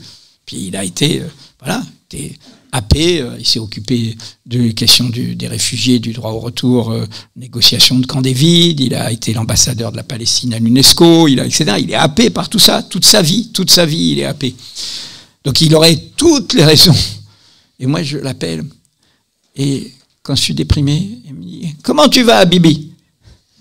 Et puis il se met à rire et à te raconter une histoire. Et il a une particularité, c'est qu'il rigole, même si c'est la 20e fois qu'il te la raconte, de son histoire avant de te la raconter. Et donc ça, c'est la force de l'histoire de la Palestine. Parce que la Palestine, et c'est un caillou dans la chaussure de tout le monde, de l'humanité tout entière, mais aussi, nous l'avons écrit il y a 15 jours, et je dis ça pour avoir vécu ça, moi, dans mes années de jeunesse, qui ont été mes premiers engagements quand j'étais en Algérie, à la fin du lycée, la première année d'université. C'est aussi un caillou dans la chaussure des régimes conservateurs arabes. Ne jamais oublier ça. Qu'est-ce qu'ils font? Alors bien sûr, premier responsable, c'est les États-Unis, pas de souci. Mais enfin, on a l'arme du pétrole et on a l'arme du gaz. Ça fait 1 an, on fait rien. On a l'arme des relations économiques, on fait rien. On a l'arme de toutes les relations diplomatiques possibles et imaginables. Et quand même, parole, et alors? C'est quand même un problème. Et là, parce que la Palestine dérange, comme justement, et c'est ça qu'a porté pour moi Yasser Arafat et toutes les composantes jusqu'à la guerre fratricide. C'est cette idée justement d'un idéal démocratique, social, pluraliste. Voilà. Et j'ai dit souvent, certains des régimes qui opprimaient leur propre peuple, mais néanmoins disaient « vive la cause palestinienne », ils soutenaient la cause palestinienne comme la corde soutient le pendu. Pas au rendez-vous, là. Et ça, il faut avoir conscience de ça, quand on connaît ça de l'intérieur et dans l'histoire. Comme un dérivatif, comme une façon de dire « voilà, occupez-vous de ça, mais à leur peuple, mais pas de faire ». Et moi, je suis sidéré quand même par rapport à... Je veux dire, vous avez les bateaux qui passent, vous avez les livraisons d'énergie. Enfin, je veux dire, vous êtes la puissance financière et énergétique que sont les Émirats et l'Arabie Saoudite. Bon, on peut se dire l'Égypte, elle est sous perfusion américaine, la Jordanie aussi, etc. Mais ces pays-là, enfin, bon Dieu, une fois passé, vous savez, 15 jours après le 7 octobre, ils ont fait la grande réunion à Riyad. C'est la première fois où le président iranien, qui est mort depuis, est venu voir... Ben Salman, là, et puis depuis rien de concret. Je dis ça, c'est une parenthèse. C'est pour ça que la Palestine, c'est une blessure, et en même temps, voilà, c'est une blessure qui parle de toute notre humanité. C'est pour ça que la jeunesse le ressent. pour ça que c'est criminel de diaboliser la jeunesse qui ressent ça. C'est une jeunesse qui refuse l'indifférence, qui refuse de tourner la tête. Et que la jeunesse soit excessive, mais bon Dieu, heureusement. Faudrait qu'elle soit le doigt sous la couture du pantalon. J'ai écrit un article sur la Palestine, j'ai dit un nouveau macartisme à la française. Hein. Alors il n'y a pas qu'en France, hein, mais voilà, la jeunesse, elle se sent concernée, et puis et c'est une bonne chose qu'elle se sente concernée. Merci Edoui. On vous donne la parole à la salle, prendre une ou deux questions, là devant et là derrière, deux. Allez-y. Vous avez parlé de cet horizon dont on a besoin, la jeunesse. On est venus ensemble et on lit beaucoup, on s'informe énormément, mais c'est difficile de le trouver, cet horizon-là. Est-ce que vous sauriez comment naviguer et comment on arrive à naviguer entre toute cette colère, cette tristesse qui forcément nous touche et tout ce qui arrive dans le monde, en fait, c'est compliqué parce que nous, cet horizon-là, on arrive difficilement à le voir et à le trouver entre tout ça, entre ce qui se passe en Palestine notamment, parce qu'effectivement, c'est en plein cœur de l'actualité et ça nous touche, mais entre tout aussi, les problèmes économiques et politiques, comment on arrive, selon vous, à naviguer pour aller chercher cet horizon-là, malgré tout ce qui va à l'encontre, en fait, on a l'impression qu'en fait, cet horizon, il n'arrivera jamais et qu'il n'est plus là. Merci. Le deuxième là. Là, ça, madame à côté, puis après... Pas besoin de micro, je vais essayer de parler fort. Moi, c'était plus par rapport à ce qu'on peut voir... Micro. C'est pour ceux qui nous écoutent. Nous sommes à la radio, oui, donc... Je ne sais pas si du coup, tout à l'heure, il ne marchait pas. C'est plus par rapport à l'ennemi commun. Enfin, après, c'est mon constat et mon analyse. La montée de l'extrême droite en France et au fait qu'il y ait un silence énorme face à ce qui se passe en Palestine, étant donné que les soutiens principaux des Palestiniens en France sont quand même principalement issus de l'immigration, mais pas que, évidemment. Et le fait qu'il y ait un silence, j'aimerais savoir à qui profite le crime et pourquoi peut-être ce silence, parce que là vous le déplorez, et j'aimerais vraiment en fait comprendre si vous avez une réponse à ça, à qui profite le crime et pourquoi ce silence, sachant qu'aujourd'hui on est à l'ère des réseaux sociaux, on voit tous, on n'entend pas grand-chose, voilà, donc c'est assez compliqué, j'aimerais peut-être avoir votre analyse. Et si vous avez espoir encore pour la Palestine, sachant que vous savez comment fonctionne l'État israélien et que sa violence, elle a été d'année en année extrême, est-ce que le 7 octobre n'est pas juste le prétexte d'une destruction totale de toute la Palestine et de l'identité palestinienne? Voilà. Ok, merci. On prend encore deux questions. Vincent et Mejdou là derrière. Et puis après, on fera une deuxième série. Vas-y, Mejdou. Ouais, alors, première chose, alors je sais pas si c'est vraiment une question, je vais livrer, je vais partager, parce que j'en ai pas souvent l'occasion, je le fais sur les réseaux sociaux, donc je suis élue députée européenne, beaucoup me connaissent ici, et je vais confirmer, d'ailleurs, Edoui, vous l'avez dit, ce qui se passe au niveau des institutions européennes.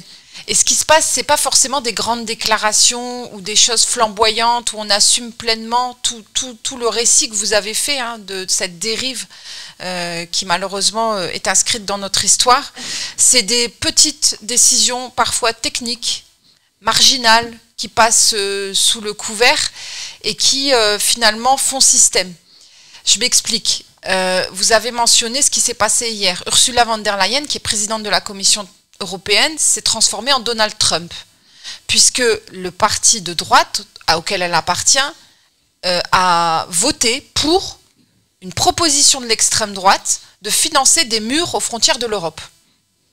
Mais on résiste comme on peut. C'est-à-dire qu'une fois que ce vote pour a été intégré dans le budget, c'est-à-dire qu'on a hurlé dans l'Assemblée, enfin physiquement, eh ben on a tous voté contre le budget qui n'est pas passé.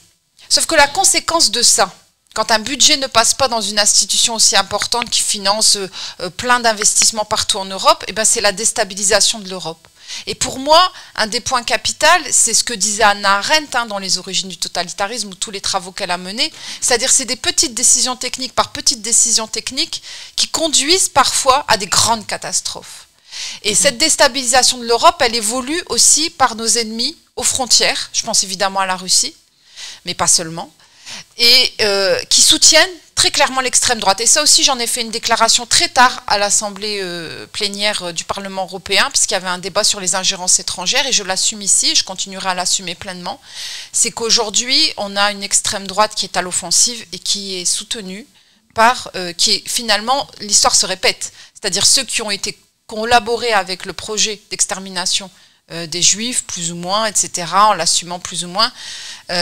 Aujourd'hui, ce sont ceux qui collaborent avec des forces étrangères, et on l'a vu, c'est les travaux de Chaval-Arias sur les ingérences sur les réseaux sociaux qui le montrent très clairement.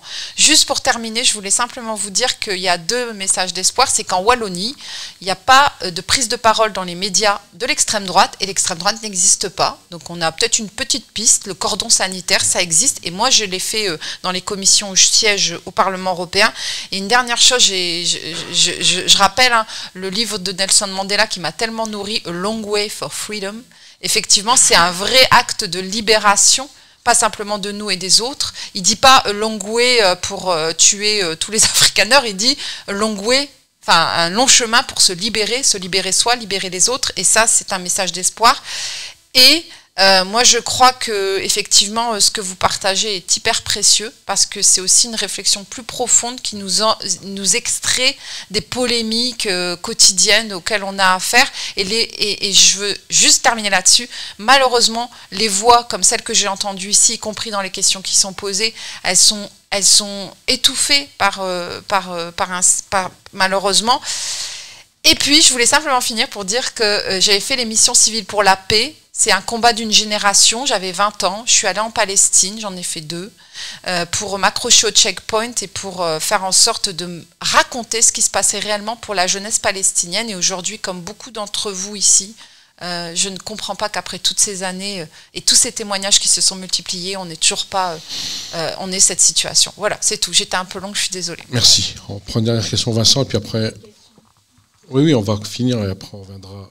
Allez-y, vas-y Vincent. Oui. Moi, je voulais évoquer deux bougies, peut-être, dans cette nuit noire qui s'étend. La première, c'est au niveau politique. Il y a eu un front républicain, il y a eu un nouveau front populaire qui ont été un moment important. Et comment on fait vivre cette bougie qui risque aussi de s'éteindre. Et donc, on a une responsabilité à faire l'union de la gauche pour arriver à maintenir un espace démocratique dans ce pays. Et voilà. Et la deuxième bougie, je pense, c'est comment on construit une utopie. Moi, je crois que, ce que vous avez dit est très important, c'est l'imaginaire. Aujourd'hui, le problème, c'est que face à l'accumulation et face à l'illimitation, il n'y a pas vraiment d'alternative. On a une responsabilité à faire vivre, et je crois qu'à Roubaix, on peut le faire peut-être plus facilement qu'ailleurs, à faire vivre une utopie de moins égale mieux, une utopie de l'hospitalité, une utopie du partage, une utopie de l'entraide, et de s'engager là-dessus. Et ça, on peut s'engager demain dans ces trucs-là, et je pense que c'est fondamental d'arriver aussi à construire une alternative, je dirais, aujourd'hui au capitalisme qui semble le seul horizon aujourd'hui. Merci Vincent.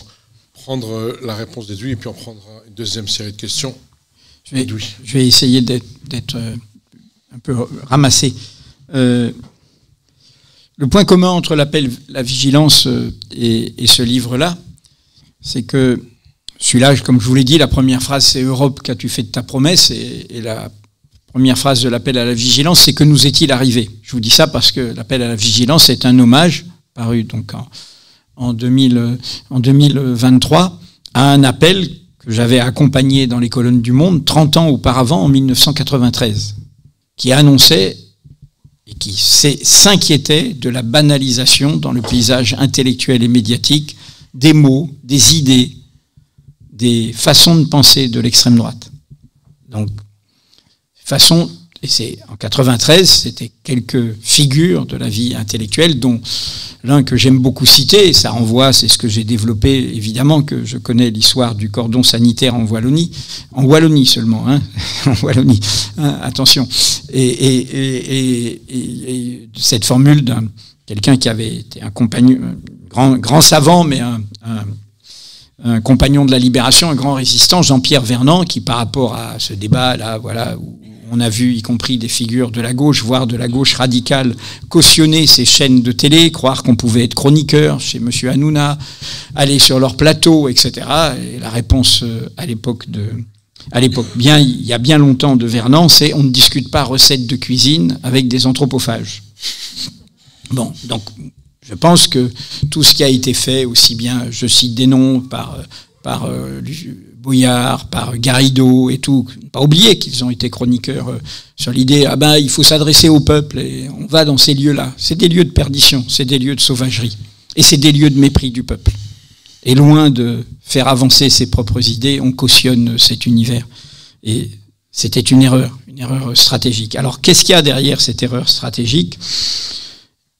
Et c'est au fond tout ce que j'essaye de faire comme pédagogie et qui est je le dis très fraternellement, mon désaccord avec certaines personnes dont je respecte tout à fait les engagements et les colères et bien sûr, c'est de se tromper sur l'époque, de croire que on va prendre le palais d'hiver et que l'époque est révolutionnaire et qu'on va renverser la table et que le bruit et la fureur va tout balayer. Non, les vents sont contraires. Ils sont durablement contraires. Et donc, face à ça, on n'est pas dans une situation où le rapport de force est si facile. Et il faut se méfier des bulles électorales, des illusions électorales. Je parle du rapport de force dans la société concrètement. C'est là qu'il se construit. Il ne se construit pas dans les urnes, le rapport de force. Il se construit dans la société, dans la façon dont les gens ont des sociabilités, dont les gens se parlent, dont les gens se connaissent, dont les gens apprennent les uns et des autres.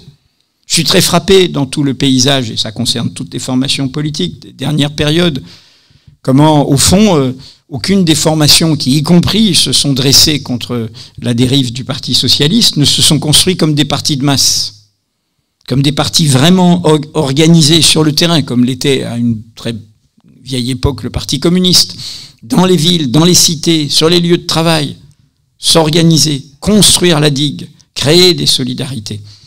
Donc, voilà, moi je pense qu'il faut d'abord prendre conscience durablement, et ce n'est pas être pris comme des lapins dans les phares, justement, c'est dire, voilà, les vents sont contraires. Donc qu'est-ce qu'on fait face à des vents contraires ? On construit la digue. Et la digue, encore une fois, c'est pas le trou de souris d'une présidentielle, hein, dans l'obsession de la présidentielle qui est si fatale à la gauche, qui crée beaucoup de divisions, qui va être candidat, à qui ce sera le tour, etc. C'est d'abord de la construire, encore une fois, avec la société, dans la société. C'est pour ça que je pense que le temps n'est pas aux petites querelles, le temps est aux dynamiques rassembleuses. Ce qui m'amène au nouveau Front populaire, et je l'ai expliqué dans des vidéos. C'était la superbe nouvelle. Et entre nous, j'ai participé, et c'est via le Fonds pour une presse libre, c'est nous qui avons organisé les grands meetings unitaires Place de la République, c'est pas les partis politiques, hein. Bon. Et il y a eu un sursaut qui est le sursaut de la société, hein, qui nous a fait l'heureuse surprise au soir du second tour. Mais faut dire les choses franchement, et je l'ai dit au premier meeting où on m'a invité à parler, c'était à Montreuil. C'était dans un climat déjà de tension, puisqu'il y avait eu la purge à la France Insoumise, il y avait tout ça, vous pouvez retrouver la vidéo. J'ai dit trop de temps de perdu, trop de querelles inutiles. En 3 jours, ils ont réussi à accoucher d'un programme commun, et pendant des années, ils nous disaient qu'ils ne pouvaient pas. Quand même. Donc, bien sûr que c'était possible. Donc, trop de querelles inutiles. Donc, heureuse nouvelle, le NFP. Et avec, en plus, des querelles inutiles qui vont se prolonger, puisque celui qui lance le mot d'ordre du nouveau Front populaire, c'est Ruffin, et puis depuis, vous connaissez la suite, et comment tout ça se déchire, et c'est triste et terrible. Au lieu de se parler, au lieu d'avoir des procédures, au lieu d'avoir des lieux de discussion, et quand même, quand il y a le feu au lac, c'est pas sur les réseaux sociaux, c'est pas sur les télés de CNews ou de BFM qu'on discute des désaccords. On discute ensemble, on s'écoute, on construit ensemble. Voilà. Et Le NFP, finalement, tombe d'accord sur un nom pour le Premier ministre. Après Huguette Bello et Laurence Toubiana. Ce nom va les surprendre, cet haut fonctionnaire de la ville de Paris qui assume d'être marié à une femme, d'avoir, etc. Tout d'un coup, se révèle être quelqu'un qui a son propre caractère. Voilà. Et là, pour moi, une étape est manquée. Et par la faute des partis, parce que je me suis renseigné. Le président, comme vous avez vu, il triche. On est en plein Jeux Olympiques, on sait que même à 1/100 de seconde, on a gagné un sprint. Donc le NFP est en tête. En démocratie, on a une culture démocratique. Vous êtes en tête, c'est l'Alliance qui est en tête. Bon, faites un gouvernement et allez devant l'Assemblée et voyez si vous passez. D'ailleurs, vous serez obligé de chercher peut-être des alliances pour passer. C'est la vie d'un Parlement et d'une culture parlementaire. Bon, vous y arrivez pas, vous revenez vers moi et je demande à d'autres. Ça, c'était la bonne pédagogie. Bon, il décide, évidemment, puisqu'il voulait gouverner avec l'extrême droite. Donc, il balade tout le monde. Et le NFP, finalement, je parle des partis politiques, accepte de se faire balader jusqu'à l'entretien d'embauche, dont ils sortent en disant « Ah, il nous a écoutés, tu parles, on a vu le résultat ». Qu'est-ce qu'il aurait fallu faire? Alors moi, je suis un citoyen comme vous, d'ailleurs, je l'ai dit, mais les conseilleurs ne sont pas les payeurs aussi. Fallait parler à la société, fallait pas rentrer dans le jeu du président. Construire la digue. Il fallait faire, je l'ai dit à Lucie Castex, fallait faire un shadow cabinet, comme on dit en Grande-Bretagne. C'est-à-dire le contre-gouvernement. Vous nous faites perdre du temps, monsieur le président, alors qu'il y a plein d'urgences. Nous, on est prêts à gouverner. Et on sortait de l'image une femme blanche, haut fonctionnaire, énarque de la ville de Paris, fut-elle assumée comme lesbienne et donc dans les causes des minorités. Et on avait un gouvernement qui arrivait et qui était là. Donc il y avait la rentrée scolaire, il y avait quelqu'un pour parler de la rentrée scolaire. Il y avait Gaza et l'Ukraine, il y avait quelqu'un pour parler de Gaza et de l'Ukraine. Il y avait ce qui se passe au Parlement européen, il y avait quelqu'un pour parler à la Commission européenne de l'Europe. Les migrations, pareil. Les questions de budget, pareil. Les questions d'urgence. Il y avait une diversité qui était là. Et il suffisait, elle avait l'arme atomique, puisqu'il s'était mis d'accord sur son nom. Il disait, les partis, il y a un accord sur les ministères régaliens que prennent les partis, et puis c'est mon gouvernement, vous m'avez fait confiance, donc je ne suis pas votre marionnette. Donc je constitue, avec une diversité, je montre ce gouvernement de la société. Et ce gouvernement parle et fait le mois d'août, la rentrée, le président ne nous prend pas, il y a toujours un gouvernement. Et du coup, il y a une dynamique de dire, vous voyez, il y a un gouvernement, faites des comités du nouveau Front populaire partout. Faites vivre cette alliance. En plus, on connaît pas le calendrier. Est-ce que ça va tenir jusqu'en 2027, ce truc? Qu'est-ce qui va se passer? Et puis, il faut parler aux gens qui sont tristes, qui sont désappointés, qui sont démobilisés. Regardez comment les organisations syndicales, notamment la CGT, a mis tout le paquet. Puis du coup, c'est le reflux, du coup, etc. Donc, c'est ça qu'il fallait faire pour moi. Renseignement pris, les partis n'en voulaient pas. Les partis ne voulaient pas que la première ministre leur échappe. Chacun est dans son agenda. Et dans son agenda, ou derrière, vous le savez, quel est l'agenda qu'il y a derrière? C'est la présidentielle, toujours. Et on est pris en otage avec, évidemment, un tel qui pense qu'il est légitime pour être candidat président, et il a fait tout en sorte pour que son mouvement politique soit ordonné à ça, ordonné à cet objectif-là, et puis d'autres qui veulent se mettre en ordre de marche à leur tour, qui sont les anti-NUPS ou anti-Nouveau Front Populaire, du côté et anti-LFI en clair, du côté du Parti Socialiste, qui veulent rompre cette union. Et donc voilà, pour moi, il faut construire la digue dans la société. Et ce qui me désole, c'est que ce n'est pas ça qui est fait. Et qui renvoie à une très longue durée, et vous le savez très bien, où les partis sont devenus de plus en plus des partis d'élus, d'apprentis élus, de collaborateurs d'élus, au lieu de faire ce que vous faites, c'est-à-dire être dans la société, organiser la société. Et donc voilà, pour moi, le chemin, il est celui-là. Et je pense, moi j'ai toujours dit, je pense que s'engager, c'est s'engager là où on vit, là où on travaille. Moi j'ai fait de ce métier un engagement, et d'une certaine manière, avec Mediapart, on a dû donner du courage à des journalistes, à des gens pour se battre dans des médias, y compris des médias pas indépendants. C'est-à-dire qu'il y a une preuve par l'exemple et par l'engagement dans une profession, dans un métier, ou dans un lieu de vie, ou dans une entreprise. Et c'est comme ça qu'on construit la digue. J'ai écrit ça au moment aussi des Gilets jaunes, où il y avait plein de confusion, mais où il y avait plein de potentialités. Et qu'il fallait, et simplement, comme vous le savez, les organisations un peu traditionnelles, on dit, mais qu'est-ce que c'est, je contrôle pas, j'y vais pas, c'est dangereux, et du coup, on a laissé des gens livrés à eux-mêmes, et là-dessus, la pandémie est arrivée par-dessus, et donc, évidemment, ça a créé beaucoup de désarroi. Donc, moi, j'ai pas de mode d'emploi, hein, mais je pense vraiment que c'est cela qu'il faut faire. Je vois toutes les bonnes volontés, ce que vous faites au Parlement européen, ou ce qui est fait actuellement à l'Assemblée nationale, mais c'est très loin de comment les gens, je tourne beaucoup, comment les gens sont confrontés.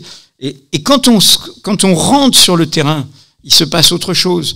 J'ai été, ça lié à la fois les questions écologiques, les questions très concrètes de déserts médicaux et de déserts du transport. Les questions écologiques, c'était la tempête Alex il y a 4 ans, et puis les questions d'agriculture, d'alimentation et les questions migratoires. De quoi je vous parle? J'ai été Alternativa à La Roya, là où Cédric Héroux a fait Emmaüs Roya.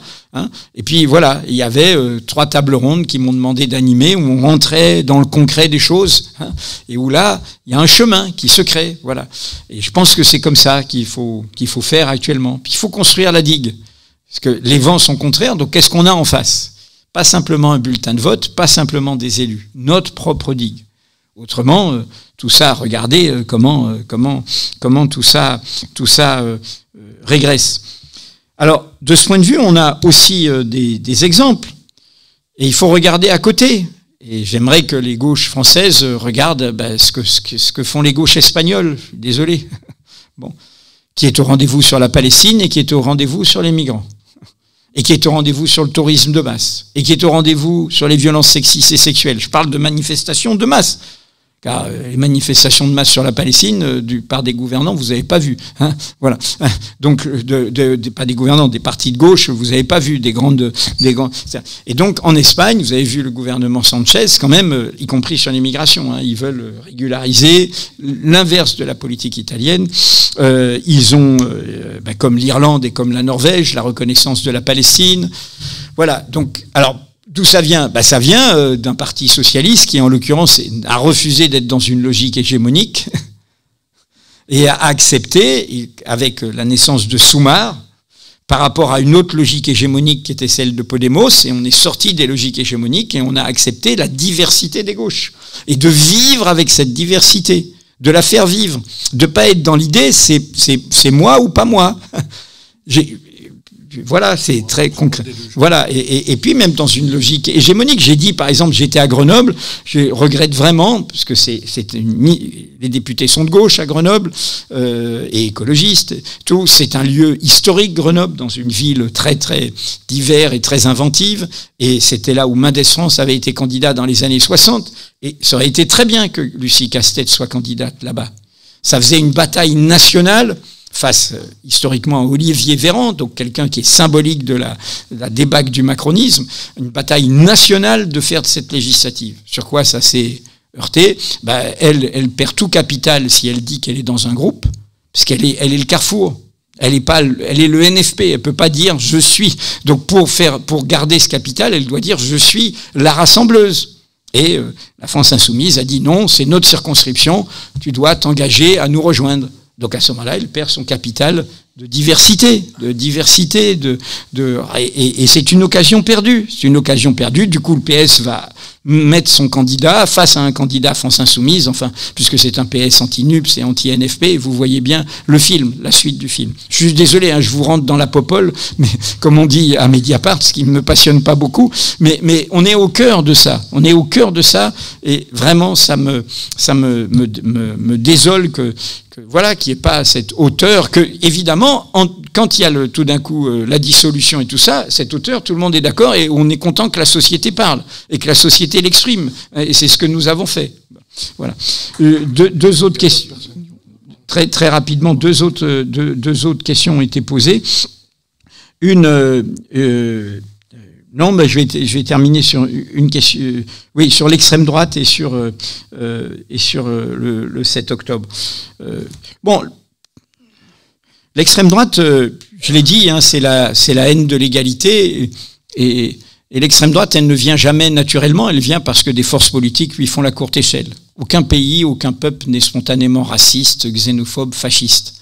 Il le devient parce que d'autres forces lui font la courte échelle. C'est la blessure de la déchéance de nationalité sous Hollande, c'est la blessure de ce que représente Manuel Valls sous Hollande, et c'est la blessure de toutes sortes de renoncements du macronisme depuis son élection. Hein.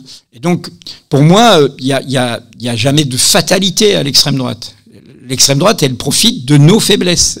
Elle profite, c'est historique, elle profite toujours de nos divisions, de nos querelles, hein, de ne pas faire le front commun. S'il y a un péril de cette ampleur, il faut faire front commun, ce qui a été trouvé avec le nouveau Front populaire, mais justement qui se limite du coup là à un cartel de partis, et ça c'est fragile. C'est fragile. La direction du PS change au prochain congrès, ben ça tombe. Hein. Donc c'est fragile. Et ça ne crée pas une dynamique dans la société. Enfin, vous avez dit le 7 octobre, vous avez employé le mot prétexte. Alors peut-être que certaines d'entre vous ne sont pas d'accord. Je l'ai écrit 15 jours après le 7 octobre. Et j'avais écrit pour le 11 septembre. J'ai beaucoup traité ça et j'ai accompagné la position de Dominique de Villepin quand je dirigeais Le Monde à cette époque.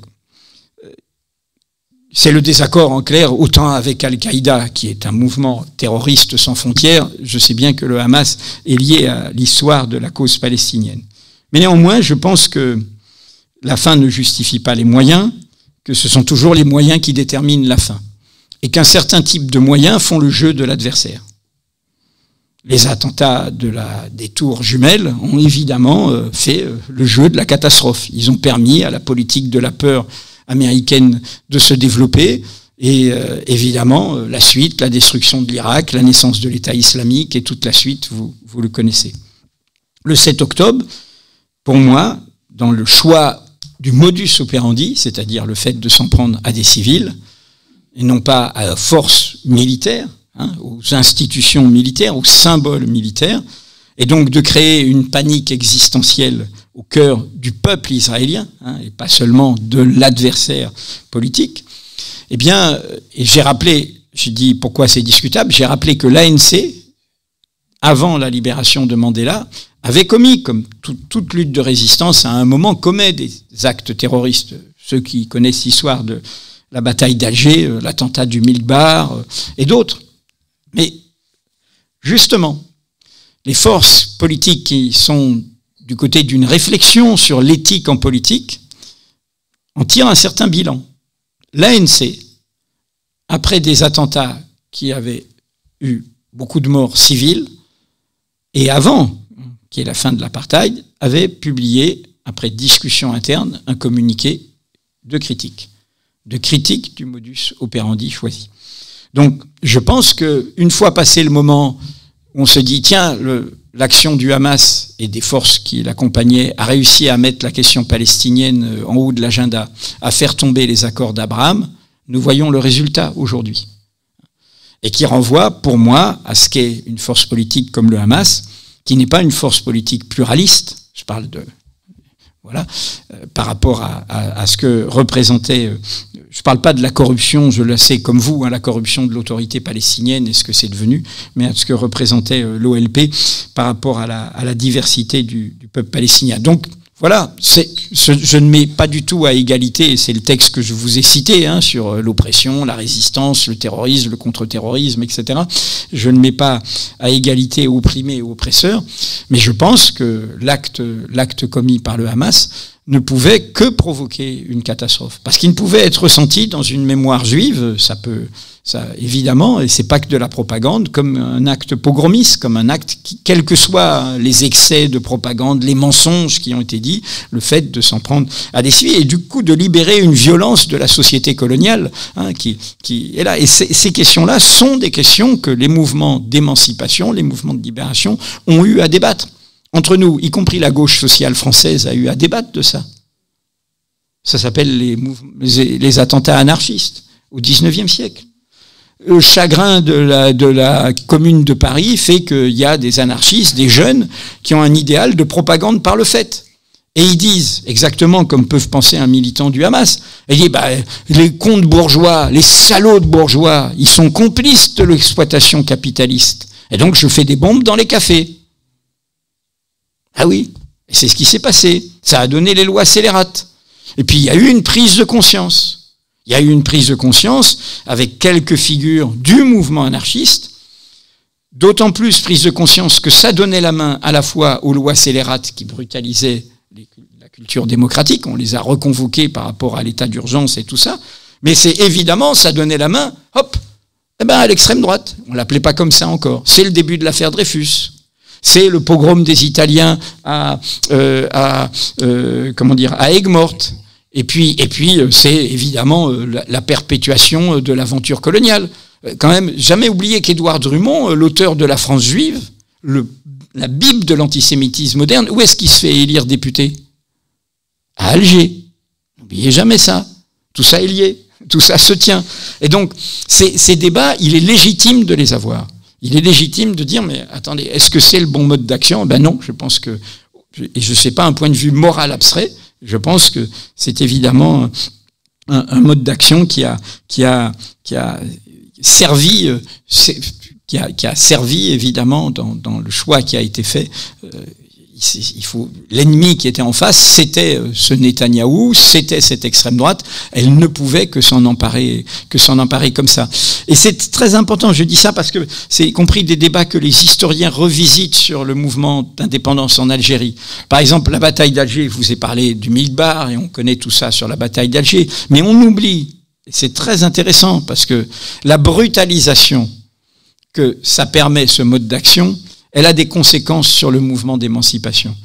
En fait, la bataille d'Alger, elle ne réagit pas à des attentats, elle réagit à ce qu'avait voulu faire le FLN après le congrès de la Soumam, c'est justement ne pas faire des actions minoritaires, mais mobiliser la société. Et donc, ce qui est prévu, c'est une grève générale à Alger. Et c'est pour casser une grève ouvrière qu'ils vont faire avec les parachutistes qui arrivent, etc. Cette brutalisation qui a lieu en 57, elle a quoi comme conséquence ? Dans le camp indépendantiste, et évidemment en Algérie, on le sait, à la fin de l'année 57, Boussouf, il assassine Aban Ramdan au Maroc. La principale figure du congrès de la Soumam, c'est-à-dire qu'il y a des règlements de compte à l'intérieur. Voilà. Et donc ces questions, c'est le journaliste qui parle, mais je pense que notre rôle de journaliste, il est aussi de déplier ça. Et quand je vous ai dit il n'y a pas de soutien inconditionnel et tout soutien inconditionnel est un aveuglement, ben oui, voilà, on a le droit d'avoir aussi ce débat critique. Comme voilà, évidemment que l'assassinat de Nasrallah et ce qui se passe vis-à-vis du Liban et vis-à-vis du Hezbollah, qui n'est pas qu'un parti d'action militaire de résistance, mais qui est aussi un parti politique et qui parle. Le ministre du Hezbollah des Transports, il est à Paris actuellement sur la conférence sur le Liban. Mais en même temps, toute personne qui suit les chaînes du monde arabe sait que en Syrie, il y a eu des gens qui ont applaudi à la mort de Nasrallah à cause de la perdition du Hezbollah qui a été joué les supplétifs de Bachar avec l'Iran en s'éloignant de ses propres bases populaires. Bon, donc ces questions, je me permets de dire ça parce que on est entre personnes qui réfléchissent à tout ça et c'est les questions qu'il faut avoir. Je pense qu'on a besoin d'une politique de résistance, une politique ferme, mais qui soit une politique de hauteur justement dans un moment comme celui-là. On a un impératif dans le temps. J'ai été trop bavard alors. Comme d'habitude, mais avec un grand plaisir. On va prendre une question là de la dame. On fait une dédicace ici sur la table. À 21h, on doit quitter les lieux. Donc, je ne sais pas comment on va faire. On met 3 chaussures dans une boîte de 2. On doit ranger la salle, on doit enlever le matériel. Donc, il faut nous laisser un peu de temps. Donc, je vais prendre une question, une réponse et après une séance de dédicace pour ceux qui souhaitent acheter le livre chez nos amis de Combo. Merci à Ismaël. Allez-y, madame. Ouais, sinon, il sera à la librairie, mais ceux qui veulent faire dédicacer le livre, allez-y, madame. J'aurais 2 questions. La première, c'est dans vos réflexions et vos paroles, j'ai retrouvé Amin Malouf qui parle d'identité meurtrière. Donc ma question est comment faire ou que faire pour sortir de ça en sachant que tout nous pousse vers le communautarisme. Deuxième question, en tant qu'expatriée algérienne qui vit en France, est-ce que le fait de décrire ensemble l'histoire du colonialisme français et l'histoire de la guerre d'Algérie, est-ce que transcrire ensemble la mémoire, est-ce que ce serait suffisant pour apaiser les relations internationales franco-algériennes? Merci. Oui, sur les 2 questions, la réponse est l'a beaucoup écrit à Mediapart, je l'ai écrit dans des livres, elle est dans ce qu'a théorisé en philosophe, en poète, Édouard Glissant, qui était un compagnon de Frantz Fanon, c'est l'identité-relation. Il n'y a pas d'identité à racine unique. Identité n'est pas un gros mot, on a tous des identités. Mais nos identités sont plurielles. Nos identités sont en relation, comme les plantes ont besoin de l'humus, d'autres plantes. C'est la règle du vivant. Ce qui est meurtrier, c'est l'identité à racine unique, qui dit « je suis une identité pure et il n'y a rien d'autre ». Et enfin, entendre des gens dire « voilà, ça n'a rien à voir avec les résolutions de l'ONU, ça fait 2000 ans et tout que… » Il y a une petite vidéo britannique formidable, pleine d'humour britannique. C'est un monsieur dans une petite ville où il y a des ruines romaines, puisque l'Empire romain a été jusqu'en Grande-Bretagne. Quelqu'un sonne à sa porte, c'est une brune avec un petit accent italien. Et la brune lui dit c'est votre maison, vous habitez ici ? Pas c'est votre maison, vous habitez. Il dit oui. Vous habitez avec une famille ? Non, j'habite seul. Ah, ça va être plus facile. Puis là, se fait un quiproquo lié à la langue, avec des blagues un petit peu. Et en fait, la dame lui dit, mais vous savez, c'est chez moi ici. Parce que Rome était là il y a 2000 ans. C'était nous. Je suis romaine, je suis italienne. C'est à moi. C'est à moi. Alors l'autre croit que c'est une blague. You are kidding, ce joke, etc. Puis à un moment, elle dit, non. Puis elle sort un flingue, boum, boum. Puis elle dit, venez. C'est une folie, c'est une folie. Chacun va dire, voilà, comme si on avait des identités immobiles, comme si on n'était pas mêlés, mélangés, etc. Et là, on en revient à, vous avez employé le mot communautarisme. Moi, je pense que, je dis ça souvent, j'ai préfacé, c'était le vice-président de la région Bretagne, un manifeste pour une France de la diversité. Moi, je pense qu'on doit proclamer dans la Constitution que notre pays est multiculturel. Il n'est pas un et indivisible, il est multiculturel. Et que l'unité, elle est faite de ce pluriel. Notre langue, elle est faite de plein de passages étrangers. Magasin, ça vient de Marzen. Magazine, ça vient de Marzen, le symbole du pouvoir quand on est marocain, et de la richesse. Moi, j'ai grandi avec une famille bretonne d'outre-mer qui s'est projetée sur le monde. Quand on dit quelqu'un, on est tous l'immigré de quelqu'un d'autre, qu'il sait pas bien parler français. On dit baragouine, quel baragouin. Et quand les Bretons venaient à la ville parce qu'ils étaient dans la famine, ils étaient des migrants de l'intérieur. Et ils venaient à la ville vendre leur force de travail, ils parlaient pas, il y a très longtemps, ils parlaient pas un mot de français. Ils demandaient du pain, bara, et du vin, gouine, baragouine. On est toujours, voilà. Donc on est toujours l'immigré de quelqu'un. Et donc, moi je pense que on a tout à fait le droit d'assumer sa communauté, d'assumer. Moi, je dis souvent la devise française, liberté, égalité, fraternité, philosophiquement est très intéressante. Parce que c'est la tension qui est intéressante, c'est pas un démo immobile. Et rappelez qu'elle a été inventée dans la dynamique révolutionnaire, y compris c'est Robespierre qui est derrière celui que d'autres diabolisent. Liberté, c'est formidable, mais ça peut être la liberté de dire des choses horribles, qui sont répréhensibles, et puis ça peut être aussi, surtout, la liberté de s'enrichir. Donc de créer des injustices et des inégalités. Fraternité, ça peut être, c'est très beau la fraternité, mais ça peut être la tentation de choisir ses frères et de se fermer à d'autres. Donc le mot, et j'en reviens au point de départ de mon propos, le mot qui crée la tension progressiste, la tension d'émancipation, la tension d'horizon, c'est le mot égalité, qui met en contradiction. Voilà, qui est cet horizon. Ça veut dire qu'on est tous pareils, ça veut pas dire qu'on est tous alignés, ça veut dire il y a une tension, cette promesse d'égalité des droits, d'égalité des droits, d'égalité démocratique, d'égalité sociale, et c'est essentiel. Je voudrais vous dire une dernière phrase dont je me suis fait un mantra, parce que je vois bien vos regards et à l'écoute, on l'entend, votre écoute. Moi, je me suis fait un mantra, l'inquiétude est l'antichambre de l'espérance. C'est-à-dire qu'il faut regarder, ce qui et que c'est au contraire, c'est pas se déprimer, c'est affronter cela. Alors on peut aussi faire le choix d'aller s'échapper et de se dire je vais pas m'occuper des malheurs du monde, mais ils vous rattraperont. Donc l'inquiétude est l'antichambre de l'espérance. Moi, je préfère ne pas me rassurer à bon compte. Je suis, en effet, vous l'aurez compris, pas obsédé de la course des petits chevaux électoraux. Je suis plus obsédé de comment on construit la digue. Et de ce point de vue, vous avez un enjeu que j'espère vous réussirez à rendre unitaire, parce que ça se joue à l'échelle des villes. ça se joue à l'échelle des municipalités.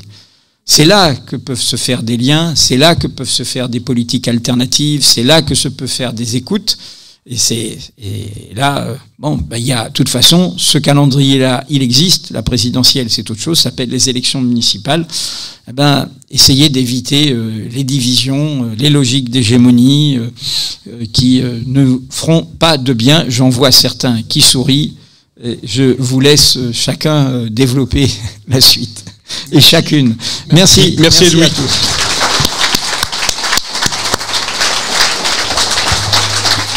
Merci à Mohan qui était à la technique, à Farouk à la radio. Nous étions en direct sur les ondes de Pastel FM. Cette émission sera rediffusée. Je vais demander aux hommes de nous donner un coup de main, c'est-à-dire si vous pouvez empiler les chaises, et aux dames de venir signer votre livre. Donc voilà. Et nous, on va essayer. Ça, tu peux prendre on va essayer de ranger la salle. Merci à vous.